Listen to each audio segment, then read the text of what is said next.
We'll get going. Okay. Of course, I would like to call the regular township meeting for Township Council for Monday, April 17th to order. I'd like to begin by acknowledging the traditional territories of the Coast Salish peoples, and in particular, acknowledge our valued and unique relationships with the Kwantlen, Katzie, and Matsqui First Nations. And so with that, I'll get a motion to adopt the agenda, please. Moved by Councillor Ferguson, seconded by Councillor Martins. Is there any discussion on the agenda? I'll call the question on A1.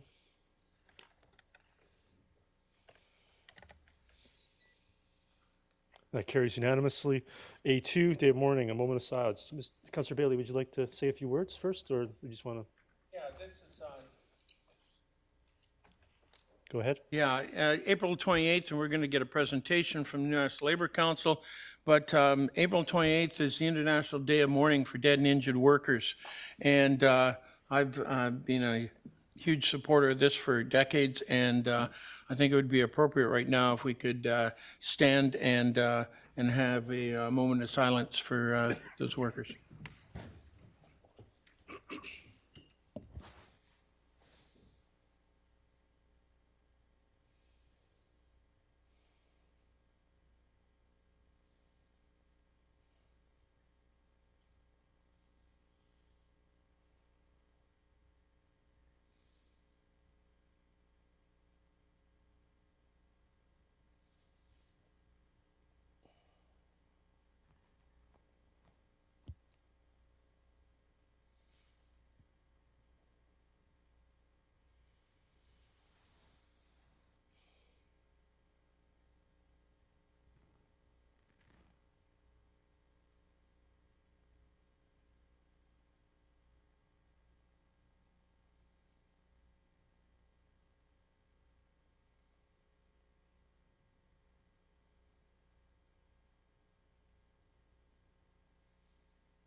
Great, thank you.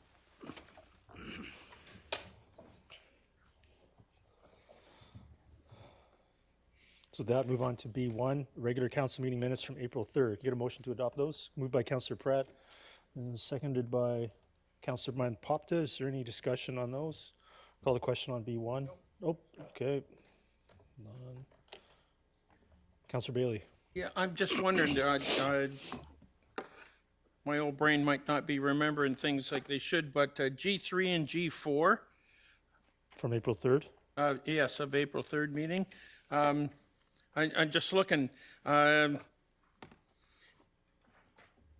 don't understand. I see Councillor Richter, was she not opposed to both 3 and 4? No, I was opposed to 3. She voted against number 3, but for number 4. Okay. Okay. Okay, thank you. So that clarified, I'll call the question on B1.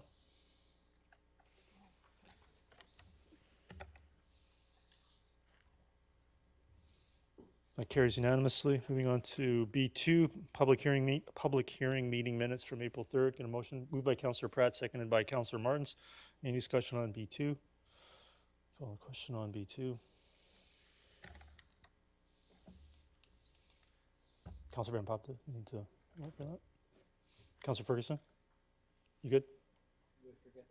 There you go. Thank you. That carries unanimously.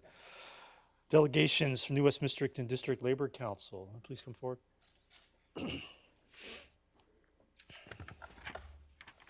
Thank you for coming here today. And you could just state your name and role for the record. That'd be great, please. My name is Luella Vincent, and I'm the president of the New West District Labor Council. Great, thank you. Good afternoon. I'm a delegate of the New Westminster and District Labor Council and a member of the Hospital Employees Union. And each year, the New Westminster and District Labor Council presents to the 14 city councils and 7 school boards within our region to seek their support and recognition of April 25th, 28th as the day of mourning for workers killed and injured on the job. Our presentations are designed to be informative as we believe workplace health and safety is everyone's responsibility. This year, workers across Canada are sharing that this is important, to know your rights, use the tools, and defend our wins. In 2021, over 1,000 people in Canada died as a result of their work. Too many families lose loved ones to occupational diseases, and we know these numbers are just the tip of the iceberg because they include only those fatalities accepted by workers' compensation system. In cases of workplace exposure to toxic chemicals and materials like asbestos, effects only become apparent after years, months, decades later. On September 22nd, 2022, the BC Labour Heritage Centre officially dedicated the first public asbestos memorial in North America to honor the thousands of victims who have died or been impacted by asbestos exposure. Labour leaders, government leaders, workers, family, and friends gathered for the unveiling of the Magic and Lethal, a metal artwork that is activated by the wind and evokes a visual connection to the lungs and bronchial airways of the human body. If you visit the seawall by the Vancouver Convention Centre, you can see the memorial in the place where workers without protective personal equipment loaded asbestos into ships for export for decades. Workers aren't disposable, and that's why memorials like Magic and Lethal are important and why we say fight for the living. We owe it to the families who have lost their loved ones to preventable workplace fatalities, injuries, and illnesses to do better for today's workers. Know your rights. There is better prevention this gets me a bit upset, sorry. There is no better prevention measure than a well-trained, empowered health and safety committee. Workers armed with robust training are the backbone of our health and safety system. Education is key, and this is especially true for young workers who may not know their rights or who may not feel able to speak up. While the average age of injured workers in BC in 2021 is 42, WorkSafe statistics show that young people are seriously injured at some of the highest rates of all workers, and these injuries can impact young workers for the rest of their lives. The phrase "use your tools" refers to legislation, regulation, education, equipment, and more. But the most powerful health and safety tool is knowledge. Education and information empowers all workers to stand up for their rights at work. Investing in proactive preventing measures will ensure workers can return home to their loved ones at the end of the day and live their lives free from work-related illness and injuries. Accountability is critical when it comes to health and safety at work. As workers, we hold each other accountable, reporting issues and dangers as soon as they arise and actively participating in joint and health and safety committees. We call on employers to invest in meaningful prevention measures, to offer robust ongoing training, identify workplace hazards and develop an action plan for addressing them, and ensure worker participation in developing and monitoring the systems that will make workplaces safer. Governments are also accountable, and they have a role to play in ensuring health and safety in our workplaces. We call on federal and provincial governments to hire and train more health and safety officers and inspectors, enforce the laws we have, including legislated occupational health and safety requirements and the Westray Law, and include mental health as a specific component of occupational health and safety in the Canada Labour Code. Here in BC, unions have fought hard to win gains in ensuring appropriate WorkSafe coverage. For example, in 2018, the provincial government introduced presumptive coverage for mental health disorders, and in 2019, coverage was expanded to include more categories of work. Under the presumptive clause, when a worker from an eligible occupation, such as first responder, receives a formal diagnosis of PTSD or another mental health disorder as a result of work-related traumatic events, it is easier to advance a workers' compensation claim. Presumptive coverage for firefighters has also been expanded to include 20 occupational diseases, including the addition of ovarian and cervical cancers, an important milestone for equity in workplace health and safety.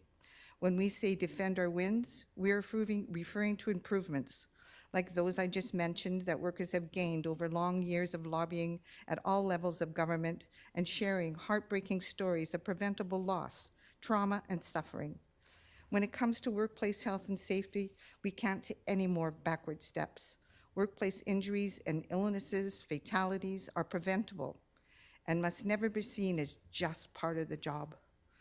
Finally, last year, We shared with you the Canadian Congress campaign, Work Shouldn't Hurt, that called on federal government to take a leadership role internationally by ratifying the International Labour Organization, or ILO, Convention 190, which aims to eliminate violence and harassment at work. And I'm pleased to report that this was passed. And early this year, Canada became the 25th country in the world to ratify this convention, which provides a common framework for action and unique opportunity to shape a future of work based on social justice. And I'd like to conclude by inviting you to join our Labour Council this year on the Day of Mourning for Workers Killed and Injured on the Job, Friday, April 28th at 11 a.m. in Westminster Pier at the Park in New Westminster. Links to the event are on the Labour Council website and Facebook pages. Everyone here today can help us make a difference, to be safety conscious, to support accountability measures and health and safety education in your workplaces. And I'd like to thank you on behalf of the New Westminster and District Labour Council and myself for having me here today. Thank you. Yeah, thank you for coming. I don't see any speakers. I just, oh, there's one. Please come back. There's a speaker. You can just stay right where you are. I'm here. Okay. But I want to thank you again for coming here today. I know that we have an event here in the township at 11 a.m. and on that day, and that's where I'll be. Councillor Bailey. Yeah, thanks for coming and presenting, Llewellyn. I'm a little rusty on my stuff. Can you bring me back up to speed on part 3 of the OH&S regulation regarding the right to refuse? No, I cannot. No. Okay, because it's an important part, and I'm rusty as hell on it, so I can't. I used to be able to just spit it out verbatim. But it essentially says that if a worker finds that something is unsafe, they have the right to refuse. And the important part about that is that the worker cannot have punitive action taken against him or her because of that refusal. So very few legislations and jurisdictions in Canada have that very important part. And it's very important when you talk about workers and investment in society. A lot of times we hear about companies and what they invest in society and how important their investment is, and I don't deny that. But what bigger investment can you get than investing your life, your health, and your family's happiness? Seen it too often. Thank you very much for coming. So if I may reply, well, I'm not able to quote from the book as eloquently as he is. I'm a health and safety officer at our work, and that is the most important part, is the right to refuse unsafe work without punishment. And we are finding that in more and more workplaces that right is being taken away. So it's a good reminder. Thank you for that. Thank you. Thank you again for coming today. Next delegation, Dr. Michael Davies, please come forward.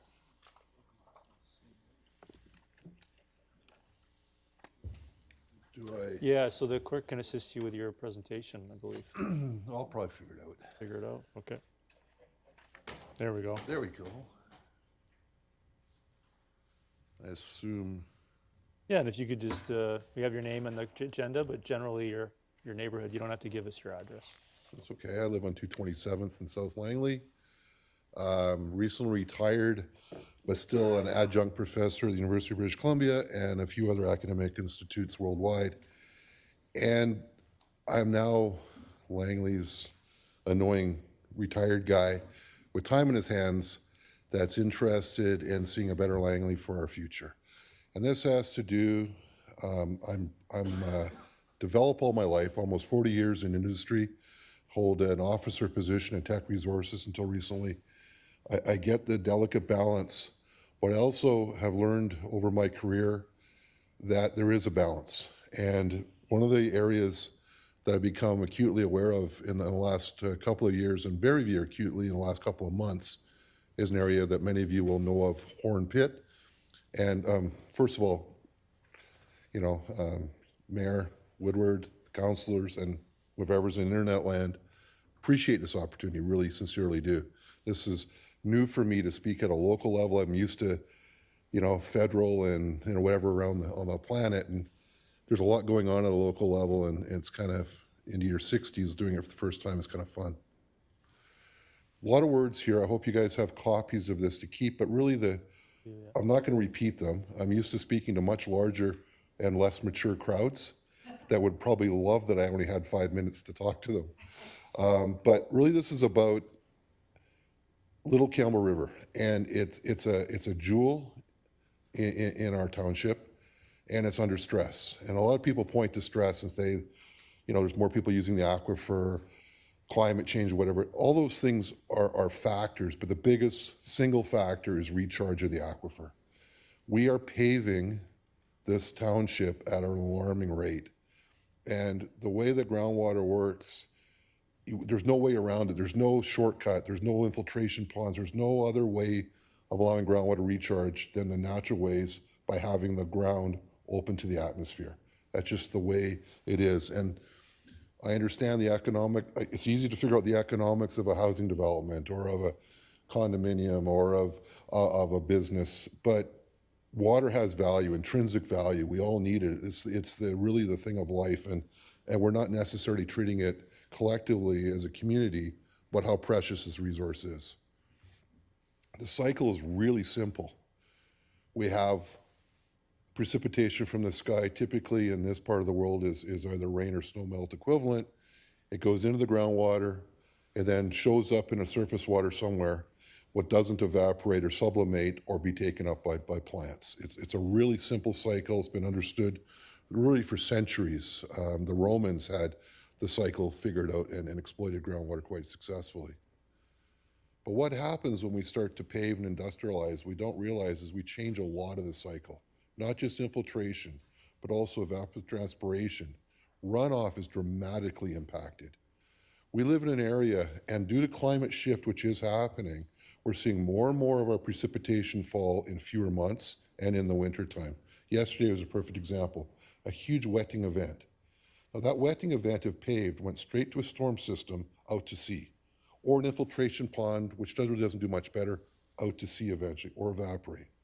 What needs to happen is that wetting needs to go into the ground and have a chance to go into storage tanks called aquifers. These aquifers are very important, not just for people who live off of wells like we do in South Langley, but everybody needs aquifers to be there for plants, for fish, for the base flows and rivers. The reason we have rivers in British Columbia in the summers is due to the wet winters that we get. These are examples, both these are European, mind you, but these are examples of two major river systems that aren't much bigger than a little Campbell system that's too late for. One's in the Netherlands and one's in Germany. These are examples just from some recent travels whereby they didn't stop soon enough and they've killed the river system. We are dangerously close to the Little Campbell River. The old Horn Pit area, which is shown here in a blow up, is at a critical point of the headwaters of the Campbell. The Campbell does go ephemeral to some degrees when it snakes its way through. Certainly by the time it gets to the 4th Avenue walk, even through Campbell Valley, it gets, as you be through the park, you can see it gets pretty dry. But this area here is the spawning area of the Little Campbell. And last year, if anybody's aware, at the hatchery, they had a really hard time getting their fish through the hatchery. It was really late. The reason was the base flows are getting lower. And it's not due to climate, it's due to the fact there's less water in the storage tank to come out in August, September, October. That's the problem. And in scale, we look at this little area now blown up, look where it is on, and it's just so critical.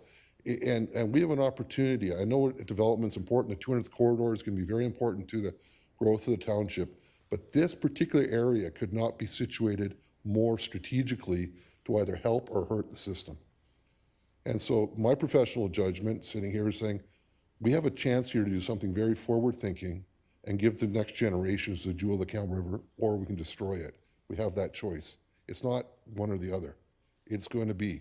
Now, I don't know, people fully understand what a cumulative effect is, but death by 1,000 cuts happens to these river systems, and we're really close to that last cut on this river system. We can restore. We can go into areas. The word park wasn't, nowadays it's very politically challenging to change a park. A park used to be where you'd park a development to wait. That's where it originally came from, the term in the UK. And I'm suggesting that we park things until we know more. And I think that the water balance here dictates that we park this for a little while. We look at restorative works, not development works. That's really all I wanted to get across today, is that, you know, I get it. I get development. I get the tough jobs. I get trying to keep tax rates low. I get all of that. But I also know there's intrinsic value to water and the environment. I looked during COVID, the number of people that came to our township to get their recreation, to get their green space.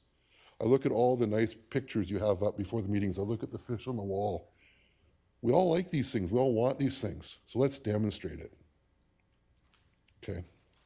Any questions? Yes, there are a few questions from council.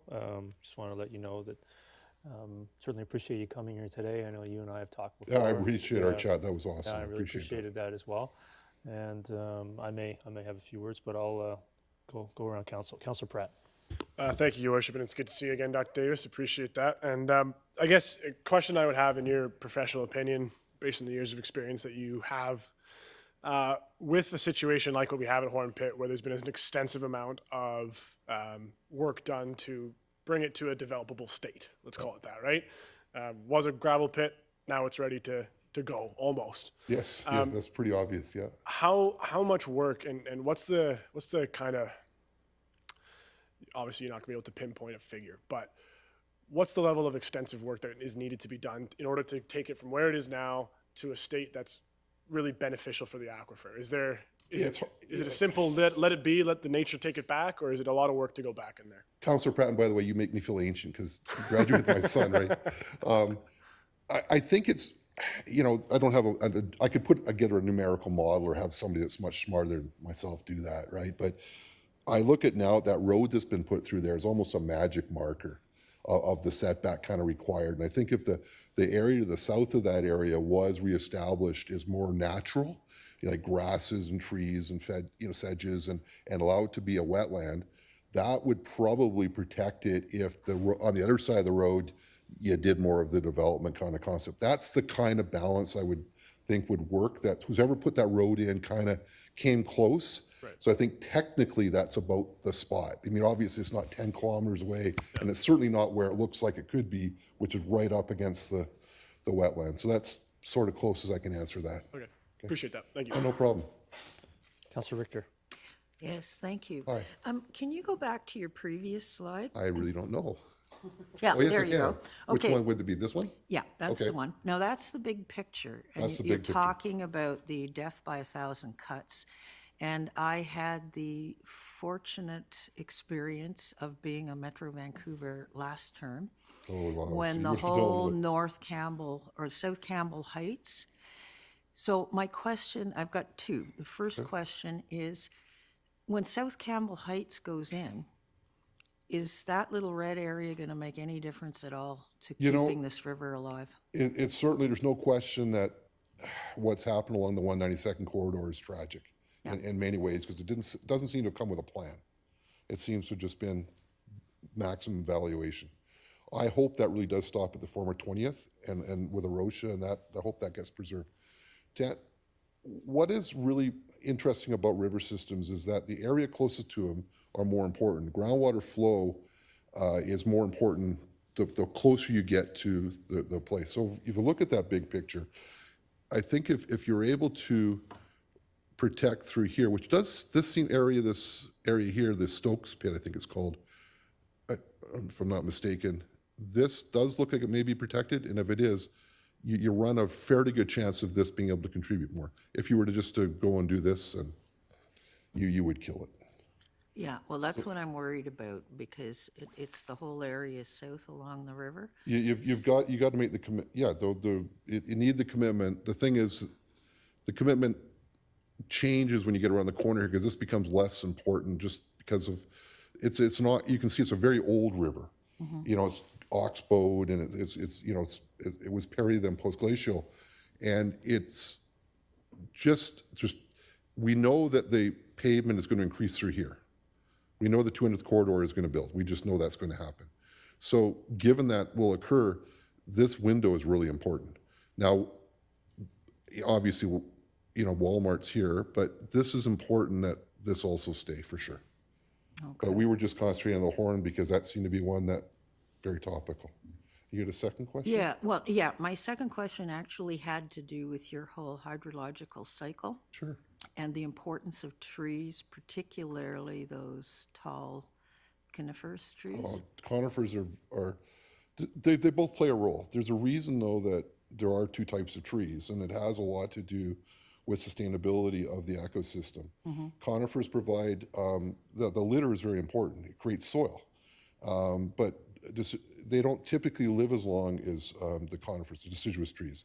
And that the long life, deep-rooted systems are really important for everything from the animals that live in them to the canopy and keeping the water up in the system. So yeah, unfortunately, when all the trees were taken down, it didn't help the situation, for sure. Yeah, and that's the other issue that I have, because when you're talking about death by 1,000 cuts, allowing people to clear cut properties around any watershed system is going to be a death by 1,000 cuts. Yeah, I agree.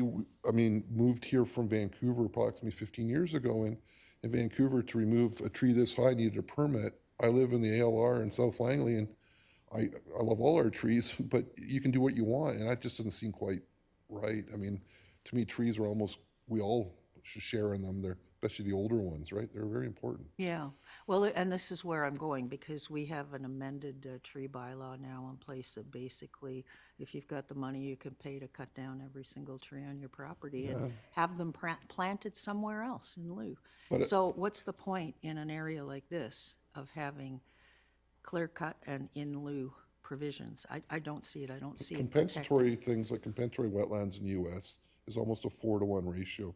Unfortunately, compensatory in the Canadian context has somehow become 1-to-1. You can't compensate for an ecosystem that took hundreds of years to thousands of years to develop by digging a hole over here and planting some sedges. It just doesn't work. That scientifically doesn't work. It may work politically, but it doesn't work scientifically. That's the problem. It works politically.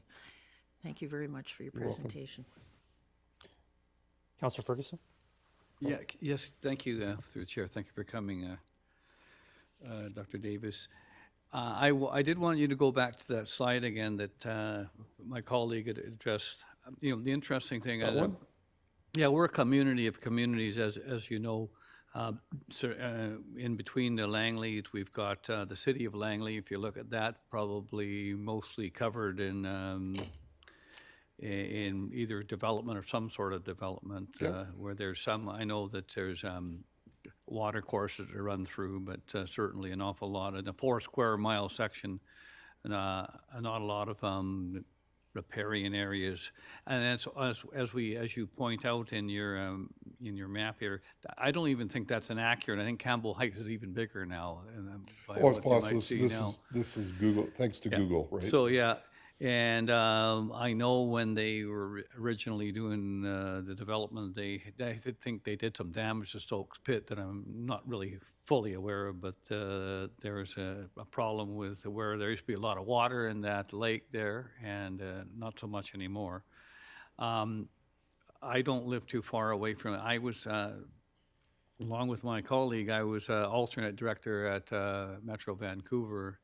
And I had the discussions with the Chief Harley Chappelle about, expanding Campbell Heights, and it was unfortunate they were able to do that. So my first question, were you able to discuss some of these concerns with Surrey Council as they have a new council now? No, like I really said, I retired in August, and I'm new to all of this local level, everything, and my lifelong care about the environment, but I've been doing it on an international scale. Like I just got back from Zurich. I'm on a United Nations Council looking at redevelopment in Ghana, for example. That's been where my career has been. But I'm trying to get focused now here. And so I'm aware of what the other council did, but I became aware of this issue by walking our dog in the old Stokes Pit. I saw signs about the Little Campbell Watershed Society, and I said, if you guys will take a development type person on your team, I'd love to learn about more what you're doing. And that's the short story. And I got to meet some people like Christine, who's going to talk and whatnot, and just some fabulous people who care. But no, I haven't. I did read a lot of the past material through Metro, and just appalled at some of the decisions and how they were made. It just doesn't seem to, like, science. I think we can match these things better I think we can do a better job. We could have gotten the same amount of revenue out of that development with a lot more environmental protection. It's not that hard. Well, I guess it gets kind of late now on the turn because they've already put an awful lot of development in, and we don't make decisions on what our neighbors do. But I think what this council, and I guess the council in the past 2 terms, is going back to even as far as 2014 or even before that, have consistently said they want a balance between the environmental and perhaps some sort of mixed-use development. I'm not talking about high rises or something like Campbell Heights or something, but I'm not sure if you're aware of that being in the books. A little bit. I have had some discussion with people who are quite aware of it, so I'm learning by proxy and trying to drink from the fire hose, so to speak.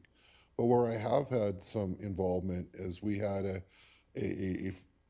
we had some land in the Netherlands, like professionally, and we watched a former industrialized town revert. You can do these things, if there's a will, and it's still making the level of revenue and taxation that the society wants and expects, but it's green again. And so I don't know why there has to be this tension of development or not. Like you can do these things together, and that's how I operated my career in mining. I don't know why we can't. Like mines are a little bit more invasive than townhomes. I don't know why we can't get this right. And the interesting thing, if you look at a total map of Langley Township, I'm not talking about Surrey or the city of Vancouver or something, we're 75% of our land area is in the ALR. So that's open space. Anyway, thank you, Mr. Mayor. Thank you for your time. Thank you. Thanks. Councillor Van Popte, go ahead. Hi, thanks for coming. Just had a quick question for you. If you want to go back to that slide that we were just at previous to this one. Nope, sorry. Oop, one more. Nope. The one that says what does development, or yeah, that one there. There you go, sure. So I see that we lose 35% of infiltration. Oh, these are approximate, right? Yeah, no, approximate. I'm curious to know, so one of the first things I did when I got elected was start researching this topic. What is your experience or opinion of permeable surfaces for the purpose of retaining? Huge. So it is actually effective. It's not just kind of a gimmick. It's not a gimmick. There's a reason, for instance, like, I live on 227th. Mm-hmm. We've made a conscious decision, like there's a few of us live together, like in the different neighbors, that we don't pave. We're going to keep our driveways gravel, whatever for reasons. We back onto a vineyard, the original Chaberton before they moved to 216th. We do bees and flowers and stuff ourselves. Our neighbors do apples and stuff for a cidery. The Fraser Valley Cider Company is just down there. We don't want to pave, and we've all agreed to not pave ground. But even if we need to, in some instances, pave or paver, I know that there's permeable pavers now. You can inject water under the pavement. You can take systems where you collect water, and then you put it under and you infiltrate it. There are systems that can get around pavement. One of the challenges when you put a building envelope, though, is you don't want the water table high. So people put there's only so much you can do when you put a building envelope on a site. Mm-hmm. But if you're just going to do flatland development and pave and do above ground, like storage for blueberries or whatever it is, you can do pretty effective reinjection. Yeah, not when you start to put foundations and but if we're talking drive aisles or walkways, things like that, we could go to more permeable surfaces than just funneling everything into a storm drain. Absolutely. The important part is between the ground level and the water table, they're usually not coincidental, otherwise you have standing water. Is that area called the vadose zone? How quickly that water can infiltrate is really important. If it's really impermeable, that water sits up there and it evaporates. If it's got a chance to infiltrate and come through, and it can be really valuable that it takes that time, because a lot of the water, if you're living off of well water, you're not drinking yesterday's rainfall, you're drinking last October's rainfall in August. It takes that long to go through the system, typically about a year in a Langley, given the way most people's wells are at, the depth they're at. And that travel time is important. And it also cleans water. It does a great job of scrubbing water. And that's one of the reasons our water is so clean, is because we have great soils in Langley for that. But not if we take them away. If we take away the topsoil and throw down some gravel course and artificially change it, and we're changing a lot of things, including the water quality. So that could be a way that we could marry development with... Absolutely, and there's communities that have done exactly what you're talking about. Okay, thank you. Thank you. Councillor Bailey. Yeah, I go back to that picture with the You guys little are Campbell in it, better than please. a grad class. This one? Yeah, I grew up fishing the little Campbell and running around in Stokes Pit like a feral animal, so I know the area pretty good. I'm looking at, everyone's concentrating north, and rightfully so. What about south of the Little Campbell, west of 200th and north of 24th, heavily forested? It is currently, and certainly hope it can stay that way. Important. Yeah, that's, you're talking about the area across the street from Arosha, this area right, hey, it works. This area right here is critical. too. No, that's not where I'm looking at. You're talking about, Corner of 24th and 200th, oh, farther up. 24th would be that way. Up, there, isn't it? no, up, Oh, up there, sorry. there, Yeah, right there. that chunk of land there, right on the river. Also important, I mean, there's some houses there now and whatnot. If you get down there, and there's the place where they bring their ATVs or whatever, and they're not supposed to. But that area, yeah, it's important that that doesn't become, I mean, this, if you look at where the fish come, I mean, the hatchery is where, right around here, I guess. They're down. A little further down, yeah. But the fish spawn up in here. And that almost dried out last summer. Yeah, no, I remember talking to Councillor Richter when Surrey was considering that mess down at the 16th and 192, and Oh, yeah, the Yeah. truck park, yeah. thank you. Well, Yeah, I want to thank you for coming as well. I know we've got two more. yeah, this is, But you made a couple of comments I'd like to follow up on. One of them was about detention. Right at the moment in Willoughby, for example, we pursue communal detention in detention ponds. What's your opinion of that for something like this area? it's really difficult because they tend to concentrate in a small area, and then you try and get it back over that big area again. So you can show in a two-dimensional plot that it works, but in three-dimensional reality, if you actually monitor it, it doesn't work all that way. You got horses for courses, or some sites it can be somewhat successful. The problem we have here, unfortunately, is we're very low gradient. It's very flat. And so if you put something at one end of it, how does it go? Water doesn't run uphill very well and go back in that area. So you end up missing out all that infiltration. So it's really tough. It can be effective depending upon the size and plot of land. Put it this way, it's better than not doing it, but it may not be fully effective. The worst thing to do is put storm dewars in, send everything right to the river, then it's just, we never see it again. Yeah, we don't do that here. We don't send the water right to the river. I mean, other jurisdictions may.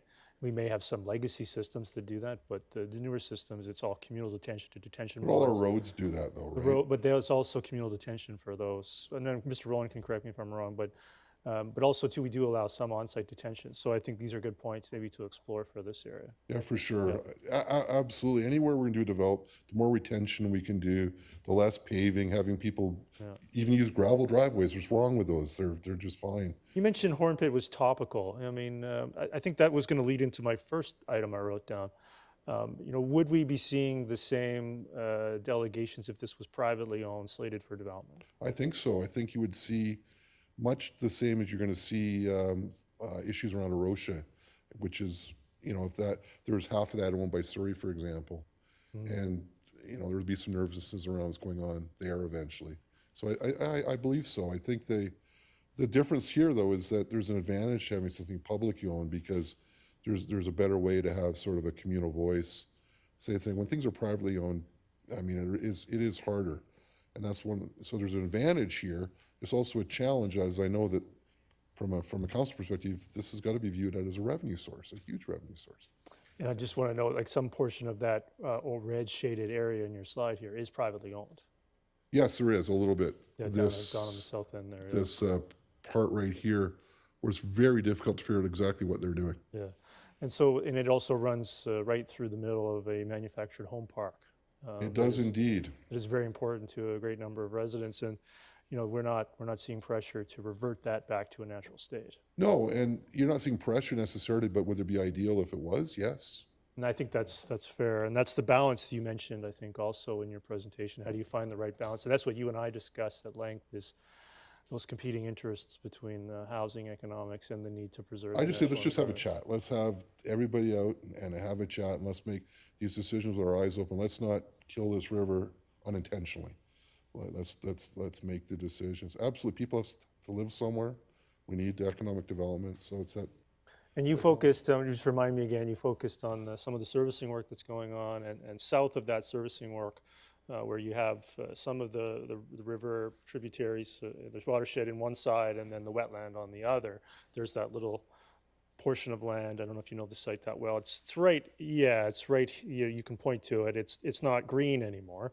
But Where's the road? Yeah, that road, that may be one, but there's a road that's being put in for servicing. There's this section there, exactly. So there's that section there. That's the area you were referring to To a as the degree, portion that is maybe more critical than Well, areas actually, north of the road? This area, yeah, well, anything south of this road is more critical than anything north of this road. Okay.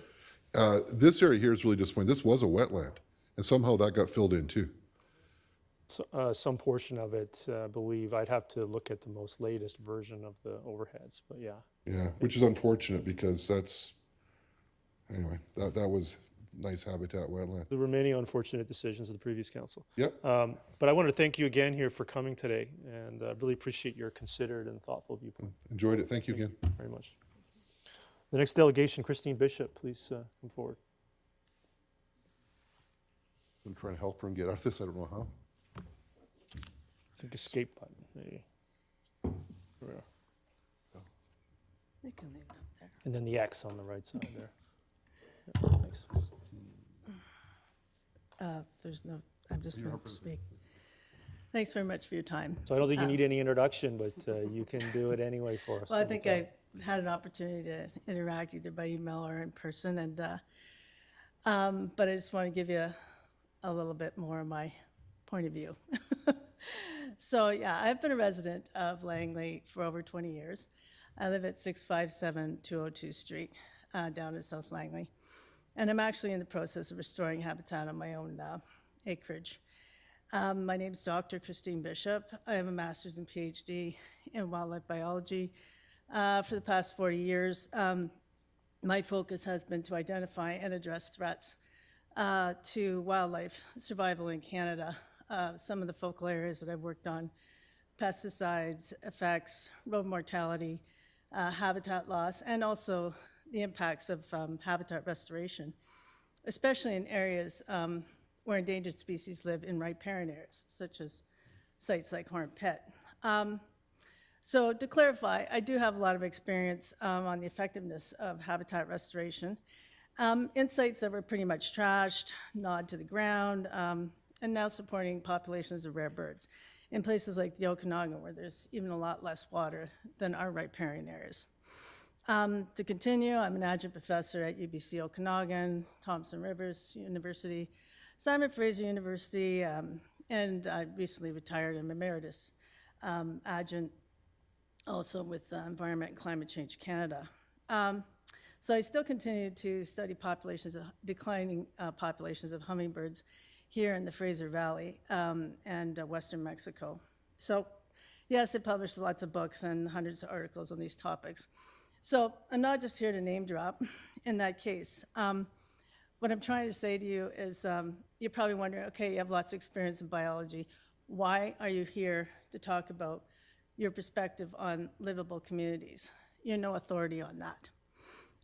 But maybe I can convince you of some things that I think are worth considering from my point of view. So first of all, I just want to bring to the fore the issue of preservation of trees in Langley. And this is especially within the urban containment boundary, where subdivisions are popping up continually, including one just recently on 208th and 32nd in the same area where the neighborhood plans are being considered. Lots of trees came down there. So really in the last 4 years, citizens of Langley have expressed outrage about the loss of trees on these subdivisions. And the previous council never really responded and addressed the need to revise the bylaws that cover tree preservation on commercial building lots. And I hope your council will consider that, even though I want to talk about a fairly pressing issue here on Horn Pit, because I know the neighborhood plans are going to be coming to council very soon. So the thing about being a biologist for all these years is that I talk to the public a lot about wildlife. And what I find continually is that the people that have been exposed to a wildlife in some way when they're growing up as a child are the people who really care about the environment and want to see something done for it. Whether that be fishing, hunting, hiking, bird watching, or just being able to walk in a forest when they're a kid. And this is backed up by plenty of research, nature deficit children, and showing that those who were exposed when they were children, it really made a difference in terms of what they want to see in their community in the future. And in the case of Horn Pit, this is a place that's going to be developed in one way or the other, whether it be forested park or as proposed single-family homes. It's going to be developed next to an area of high-density development at 24th and 200th. That map that you're looking at there that showed the nice forest near 24th and 200th, well, a lot of that's going to disappear because there are going to be townhomes in there, and I support that high-density development. But the key thing about this is that if Horn Pit is a forest, and I'm talking about a forested park, this is an opportunity for the kids that grow up there to be able to walk out from their doorstep and actually walk into a forest. People can take strollers there, disabled people, etc. And that can make a huge difference to your community now and 20 years from now or generations from now. It can really make a big difference if you're able to actually go to a natural area, especially if you're growing up in a high-density development, which there are going to be more and more of here and elsewhere. So in the end, I just challenge the council here to keep that sort of thing in mind, to engage the public, to challenge the engineers, because I know that there's been infrastructure put on this site that, well, despite a work stoppage, it's still actually polluting the wetland because every time it rains, there's absolutely no vegetation on the site left. And so, you know, it's pouring into the river and into the wetlands. And so that's a concern, and more of an immediate concern. And I know that all of you know that the sediment control there is not adequate, and I would like to see the township in a more immediate, even though the neighborhood plan hasn't been addressed. But whatever happens there, I know that you're going to preserve the wetlands, but they need to be preserved in a way, or whatever goes on there, to prevent the amount of siltation that's occurring in those wetlands now. And so I'm just asking the council to take this sort of thing much more seriously in terms of the impact of that site as being a local park. And in 2002, the Parks and Recreation Plan said that there was going to be a park there. There's still the map there. That plan hasn't been updated since 2002, but repeatedly the public has been told there's going to be a passive park at this site. And it's only very recently, despite public consultation on the neighborhood plans, that all of a sudden a proposal for high-density development or single-family homes there. So really, the whole site was supposed to be a passive park. And I just wanted to remind you that in a site like South Campbell Heights, on the Surrey side, that is mostly private land, Surrey has actually committed to 2/3 of that site to remain as natural habitat around the river. Whether or not we'll see that is another question, but people like myself and others are going to be holding them to that.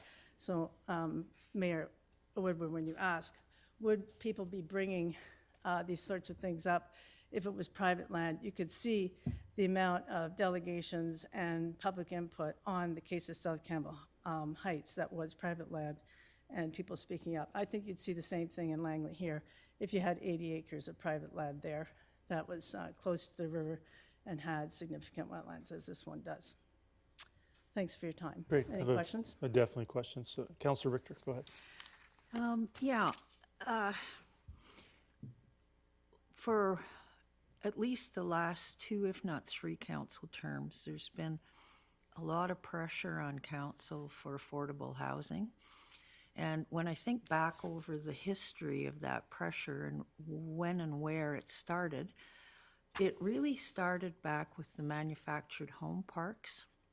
And there was one in particular, actually there were two, that were in jeopardy of being removed in order to put higher value development on it. Like in one case, it was going to be light industrial up in Walnut Grove, and in the other case, which was just not that far north, I think they were going to put in residential. Is there any part of that Horn Pit property that could be used for affordable types of development, like say manufactured home parks? And if there is any, how much? So we're looking at a sort of, well, kind of a square, but not really. Like, could you take the top 20% or 30% and put a manufactured home park in there? Or something even more forward-thinking, like affordable co-op housing for seniors, Yeah, okay, but that would be run that- by the municipality. Yeah. The site now has a roadbed that runs east-west on the site, approximately 2/3, just a guess, up. And yeah, I mean, there could be something quite creative there, I think, to on the north side of that roadbed that would be, to me, high-density housing, if you want to call it that. Partly because it does become more affordable, because a lot of people can't afford single-family homes anymore. I've read the neighborhood plan multiple times and looked at the maps. They kind of vary between different maps, at least in my reading of it, between something like 14 or 23 single-family home developments there. And to me, you know, even if you develop that is not going to solve the housing crisis in Langley. But if you kept it as a park, at least 2/3 of it, you know, that would be something that would impact thousands of people for many, many years, hopefully in perpetuity. So that's where I see it. I mean, ideally, it would be a biodiversity preserve. And I think the area deserves it in terms of the significance of the location of the site, right beside the river, the fact that Langley lacks any biodiversity preserves, official ones, whereas our neighboring municipalities have designated a number of them. You know, to provide housing right beside what could be a very beautiful forested park. And I have to emphasize the importance of forests. And a biologist, Sophie Heinmarch, will speak to this in a moment. But it's nice to put permeable driveways in, but it doesn't replace a forest for wildlife, for connectivity, for infiltration benefits. And so anything that you do in the north area could be a model situation and really set an example for other municipalities. So if we restricted development to the northern third and focused on environmentally, when you say seniors co-housing, I immediately think then of maybe 1 or 2 or 3 story more compact buildings, but with greenery left around it? Well, at least on the north side, but on the south side, to me, it has to be an actual forest with trails in it. I mean, right across the road there, going west to Latimer Park, there's still, you know, a significant forest in there. It's not huge, but I mean, there's still a forested habitat with understory, the potential for connectivity to that area, and the benefits of having a forest with understory, leaf litter that's going to create infiltration for the aquifer and the river can't be replaced by some greenery and a few trails that strip through the area. Yeah. Okay, thank you. Councilor Pratt? Thank you, Your Worship, and thank you, Dr. Bishop, for coming today. One of the bigger arguments that I've heard when it comes to the Horn Pit and the potential projects we would see there is that there's been a lot of money spent already to bring the pit back to the current standard that it's at, which is basically a bare site, but with services in it, and that moving forward with some rehabilitation of that, as opposed to developing it, would be kind of cost prohibitive or not in the best interest of the community. So can you kind of speak to the fact that what's the balance here? Because is it higher density on the part that you might be able to see developed in order to pay for taking the servicing and replacing it with rehabilitation? Is that the kind of balance that you'd be willing to see at this site? Well, I guess in a word, yes. But I have a few questions about the costs. The first thing is, I'm assuming that all that fill that was brought in there wasn't brought in there for free. You know, did the township just let people bring all this construction fill or whatever in there? I assumed that the township had tipping fees or whatever, and I just asked myself as a taxpayer where all that money went in terms of, you know, what's going to be done there in the future and where. So there's that question. And if that question can't be answered, then it's whether or not you can rehabilitate that site in the context of some high-density development on the north side. And I mean, you know, that's where the economics should be determined on the basis of what the township can make. But, you know, look at natural capital, the benefit of having a park there in perpetuity is, you know, really economically valuable to the township, in my opinion. If you're just thinking about how much it's going to cost this council in the next 4 years, yeah, there's cost. But if you're talking about the costs and how you can say that over the next 25 to 30 years, well, maybe it's not so expensive, and the benefits to the community are huge. I'd like to also bring up the point, as I live in South Langley, and so I'll defend South Langley and ask, Willoughby's getting a 50-acre park, and I'm saying, why isn't South Langley getting a park? If you look at the neighborhood plan, and I hope you all read it really carefully, but there's no other parks really identified in these neighborhood plans. So obviously, naturalists and so on, people who are concerned about these things are focusing on the public lands because that's something that we can you know, bring up. Whereas, and there's a number of environmentally significant wetlands further south of Hornet Pit that have been identified by the Dillon Environmental Assessment Report, and yet they're not being identified on private lands as a potential park. So I'm just saying that there is costs involved, but I also think that this neighborhood should get a park. Thank you. Thank you. Councillor Kunst. Yes, thanks for coming. My first term, I went on a little Campbell Valley watershed tour, and it was really great just to see how everything connects. And I was just wondering if you were, or if there was an opportunity to do that again for new council members, just to see all the connections with the little Campbell River. Anyway, I was just gonna.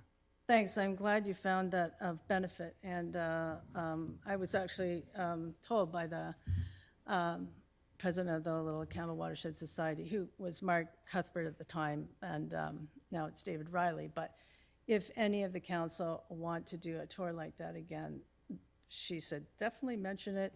Definitely let them know that that offer still stands to see the river. Recently, we brought down John Aldyke, who is more of a North Surrey, North Langley kind of a guy, and he was just, you know, sort of gobsmacked. I had no idea this was down here. So I hope that those of you who haven't had a chance to get a good sense of the watershed around Little Campbell would take advantage of our invitation for that. Thank you. We'll work around your schedules. And people Yeah. could respond. Yeah, happy to do that. Councillor Ferguson. Oh, yeah, thank you, Dr. Bishop, for coming. I think you sat on our tree committee as well. Yeah. So thank you for your service. I think there's been a lot of discussion about this particular parcel. I know that your initial discussion, your introduction, you're saying about the Surrey, the 2/3. And I said, as I said before, and, as an alternate with Metro Vancouver and worked with Sammy Amo and others about, you know, some opposition to expanding that site. It did not happen. We weren't successful in that opposition, but I think it's about over 1,000 acres in Campbell Heights. I was waiting, I wonder where the 2/3 of preserved land is.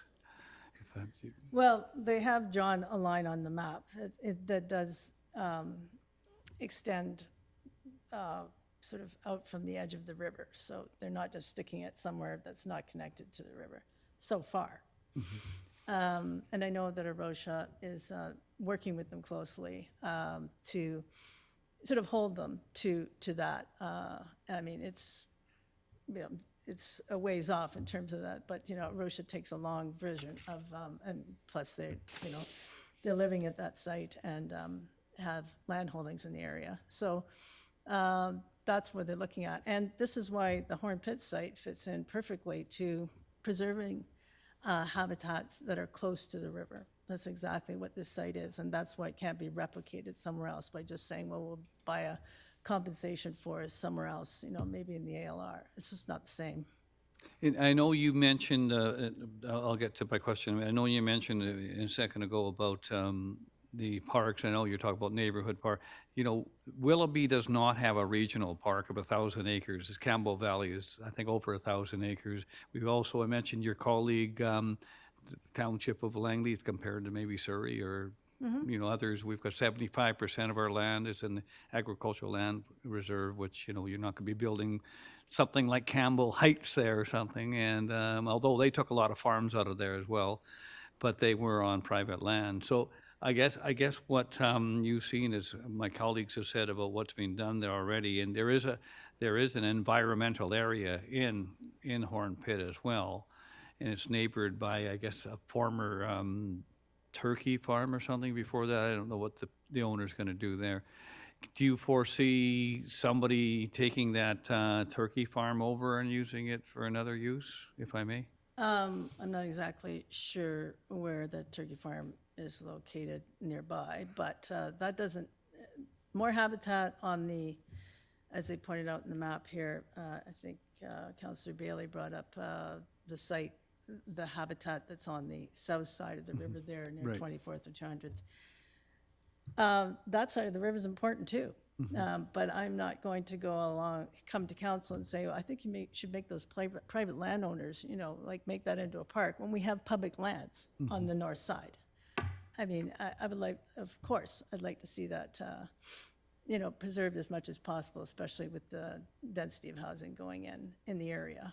And you did mention Campbell Valley Park, and yeah, it's a beautiful park, and I encourage you to talk to as many people who are running Metro Vancouver Regional Parks about the level of impact of people just now at this stage before we've even developed the area on that park. The East Area office is right there in Campbell Valley Park, because they're very concerned.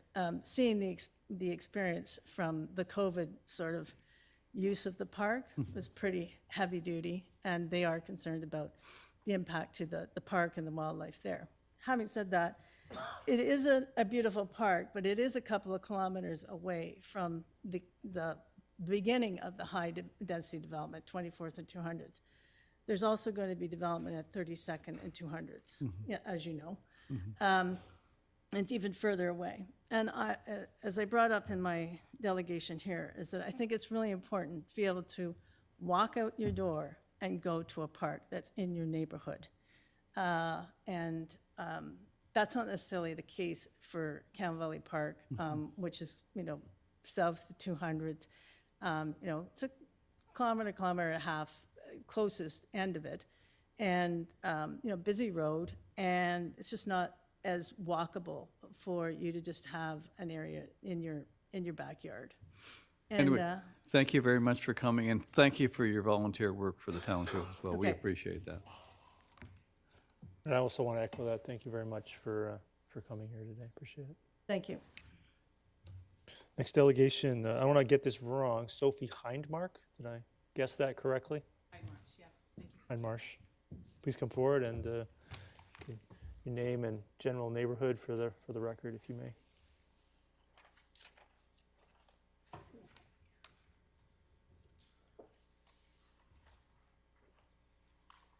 Yes, I'm in Sophie Heinmarch. I'm in South Langley, 76 to 10th Street.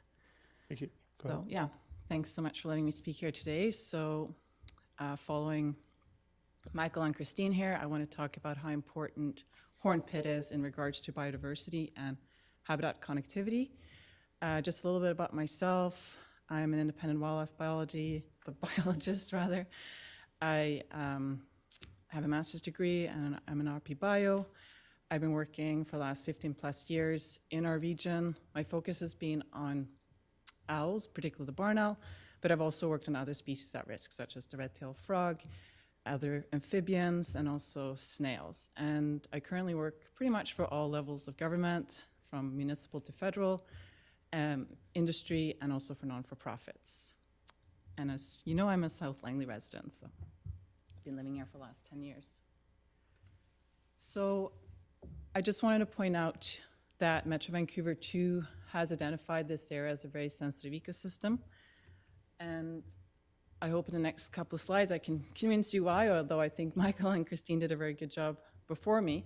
So I just want to talk about this area from the perspective of wildlife and the fact that we know a lot of these surrounding areas are going to be developed, which means that this area will be increasingly important. And as Michael mentioned, having a river system with associated wetlands is extremely important, not only for water retention, which again is important given that we do have more extreme weather events. Other areas are not going to be able to absorb this water as it gets developed, but further to wildlife, fish, mammals, birds, they need these transitional zones. They don't just live in this 30-meter buffer around a river, which we now give them when we develop.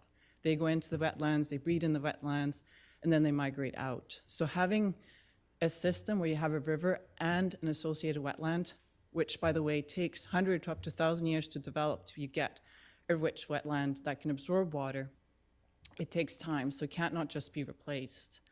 And studies in this area have shown that we have over 70 bird species. We have lots of different mammals. I know my colleague Miles has been in there. He's seen bobcat scat. He sees river otters in there.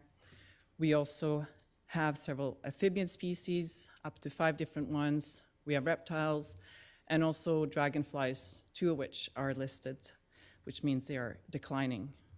And we also have the 8 species of native fish that use this area.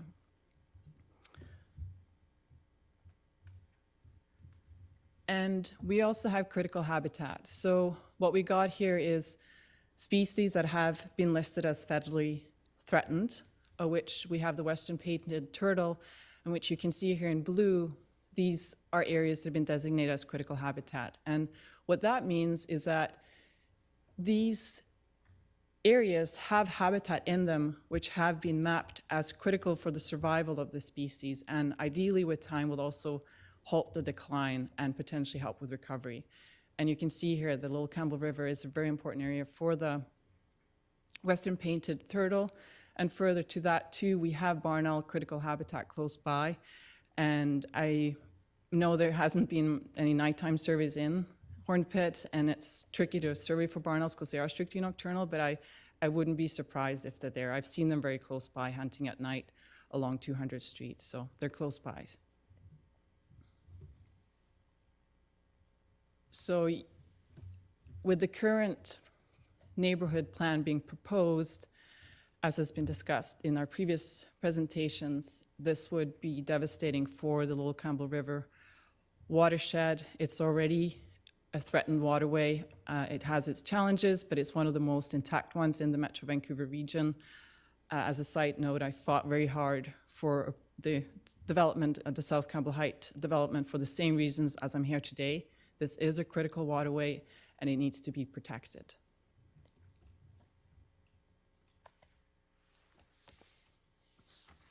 So in summary, echoing my previous presenters here today, I just want to stress that we have a unique opportunity, and I also think we do have a responsibility for the residents that are currently living in this area, and also the new residents that come in, and for the wildlife that are there, that we provide humanity with green space and also provide habitat with areas where they can still thrive and live and migrate through as our region becomes, or I guess this area becomes increasingly developed. So with that, I thank you for your time. We have one question from council. Councilor Richter. Thank you for coming and speaking to us today. I recall the many presentations that were done for the Metro decision on the South Campbell Heights. So I want to go back to the question that I asked the first scientist who spoke today, and that is, I believe that this river system is at risk, but if South Campbell Heights goes through and they don't protect what they say they're going to protect, will it be too late for the river, even if we save Horn Pit? I think from my background is more from a wildlife background. So I'll let sort of Michael's comment on that in terms of the hydrology of the system, but yes, I do think there's a value in that, of course, because we are still providing important habitat for wildlife in this area. And as Michael also mentioned, this is the spawning grounds, which are critically important for our salmon. Yeah. So, okay, and then going back to the picture that you had up there of the current site. Okay, yeah, so that picture there, that's what it looks like now, more or less, right? So how much of what's been cleaned out needs to be reforested? Yeah, it's a good question. I do think, yeah, it would be good to reclaim. Definitely, I think what's been discussed previously, that south of the access road would be important to be able to reclaim. It's having these transition zones, right? Having the river, the wetland, and the forest, a forest system of some kind would be important. So I think if you're looking at, I think it's been discussed, 2/3 would be of importance. So keep 2/3, and that would be south of the existing roadway. Yeah, the access road. I mean, it's unfortunate that it's happened, and that it's like finding that balance. Yeah. Okay, thank you very much. Councilor Van Popta. Yeah, thanks for coming. I gotta say that I have never seen an aerial photo, and it's kind of really bugging me between the beginning, the before and the after. I hadn't, to see it in this kind of context is actually making me feel really uncomfortable. So, sorry, Councilor Richter's answered much of my question in terms of how much reforestation we would need to do. But I wanted to thank you for coming and presenting at least this viewpoint, because it's definitely a different conversation when you see it aerially, how much has been removed already. To see it, from the ground is different, but aerial views, I didn't realize that this level of clear cut had already happened. But it's still, I should stress, has potential. As many parks, Eldergrove Regional Park, for example, was a gravel pit, or there is potential for reclaiming. It's amazing how quickly nature can come back. I mean, it's looking outside of North America, I think reading up about, for example, Chernobyl and what's happened there, when things get left and humans move out, how quickly wildlife can move back in and regain those areas. It's optimistic. So, and I just wanted to quickly mention too, I know it's been brought up that Township of Langley is 75% ALR, but there's nothing in the ALR that mandates the protection of wildlife. And as of right now, you can cut down trees in the ALR in the middle of breeding season and you can put out greenhouses, you can intensify agriculture to the point where it's pretty much silent spring. So I think it's really, really important that that's seen in this context, that we need to proactively protect areas for wildlife. Thank you. Right, I want to thank you as well, the other two delegations, for coming here. And as you know, I think we had originally scheduled Horn Pit's first staff report to come forward today, but that's been delayed until May 9th. So just wanted to, I think May 8th, So put that on your radar. Everybody else is aware that this council made the decision to no longer debate and look at and consider Horn Pit in special close. It is now going to be done in the public domain. So again, I appreciate the opportunity that you have now to come forward and give us these opinions with the draft report on May 8th. Thank you again. Good. Thank you so much, too, for your time. So Delegation C5, Josh Isaac.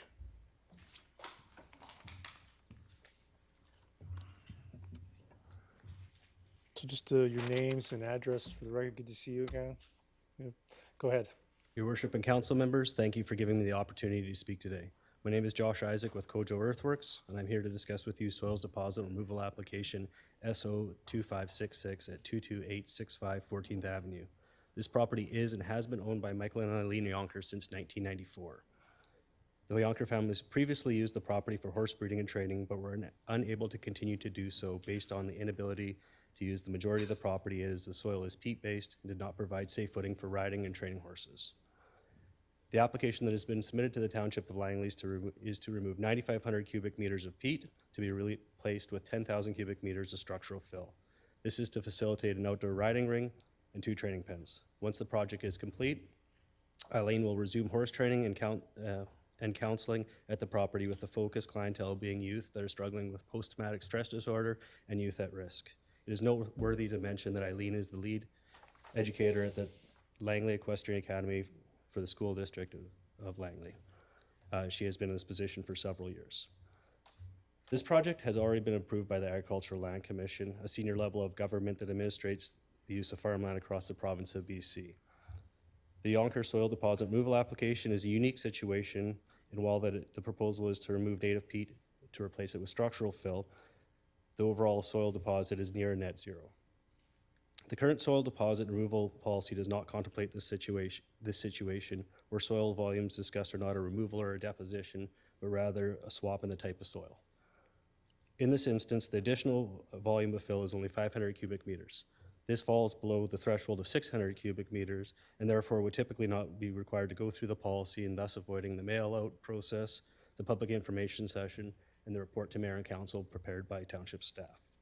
I would like to note that engineering services staff, and particularly the soils deposit removal and personnel, have been very helpful throughout this process, acting professionally and responding quickly to questions when they arise.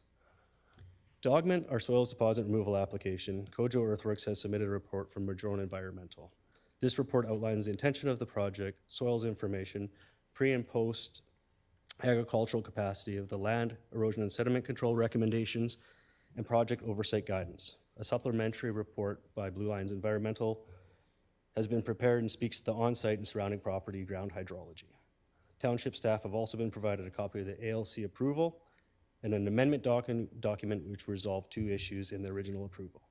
To be clear, our request today is to be exempt from the policy as the total volume of additional soil proposed for the site is under 600 cubic meters.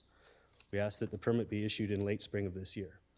If exempt from the policy, this would expedite the process, alleviate the burden of the mail-out process and information session, and allow the project to move forward, benefiting the youth in the Township of Langley.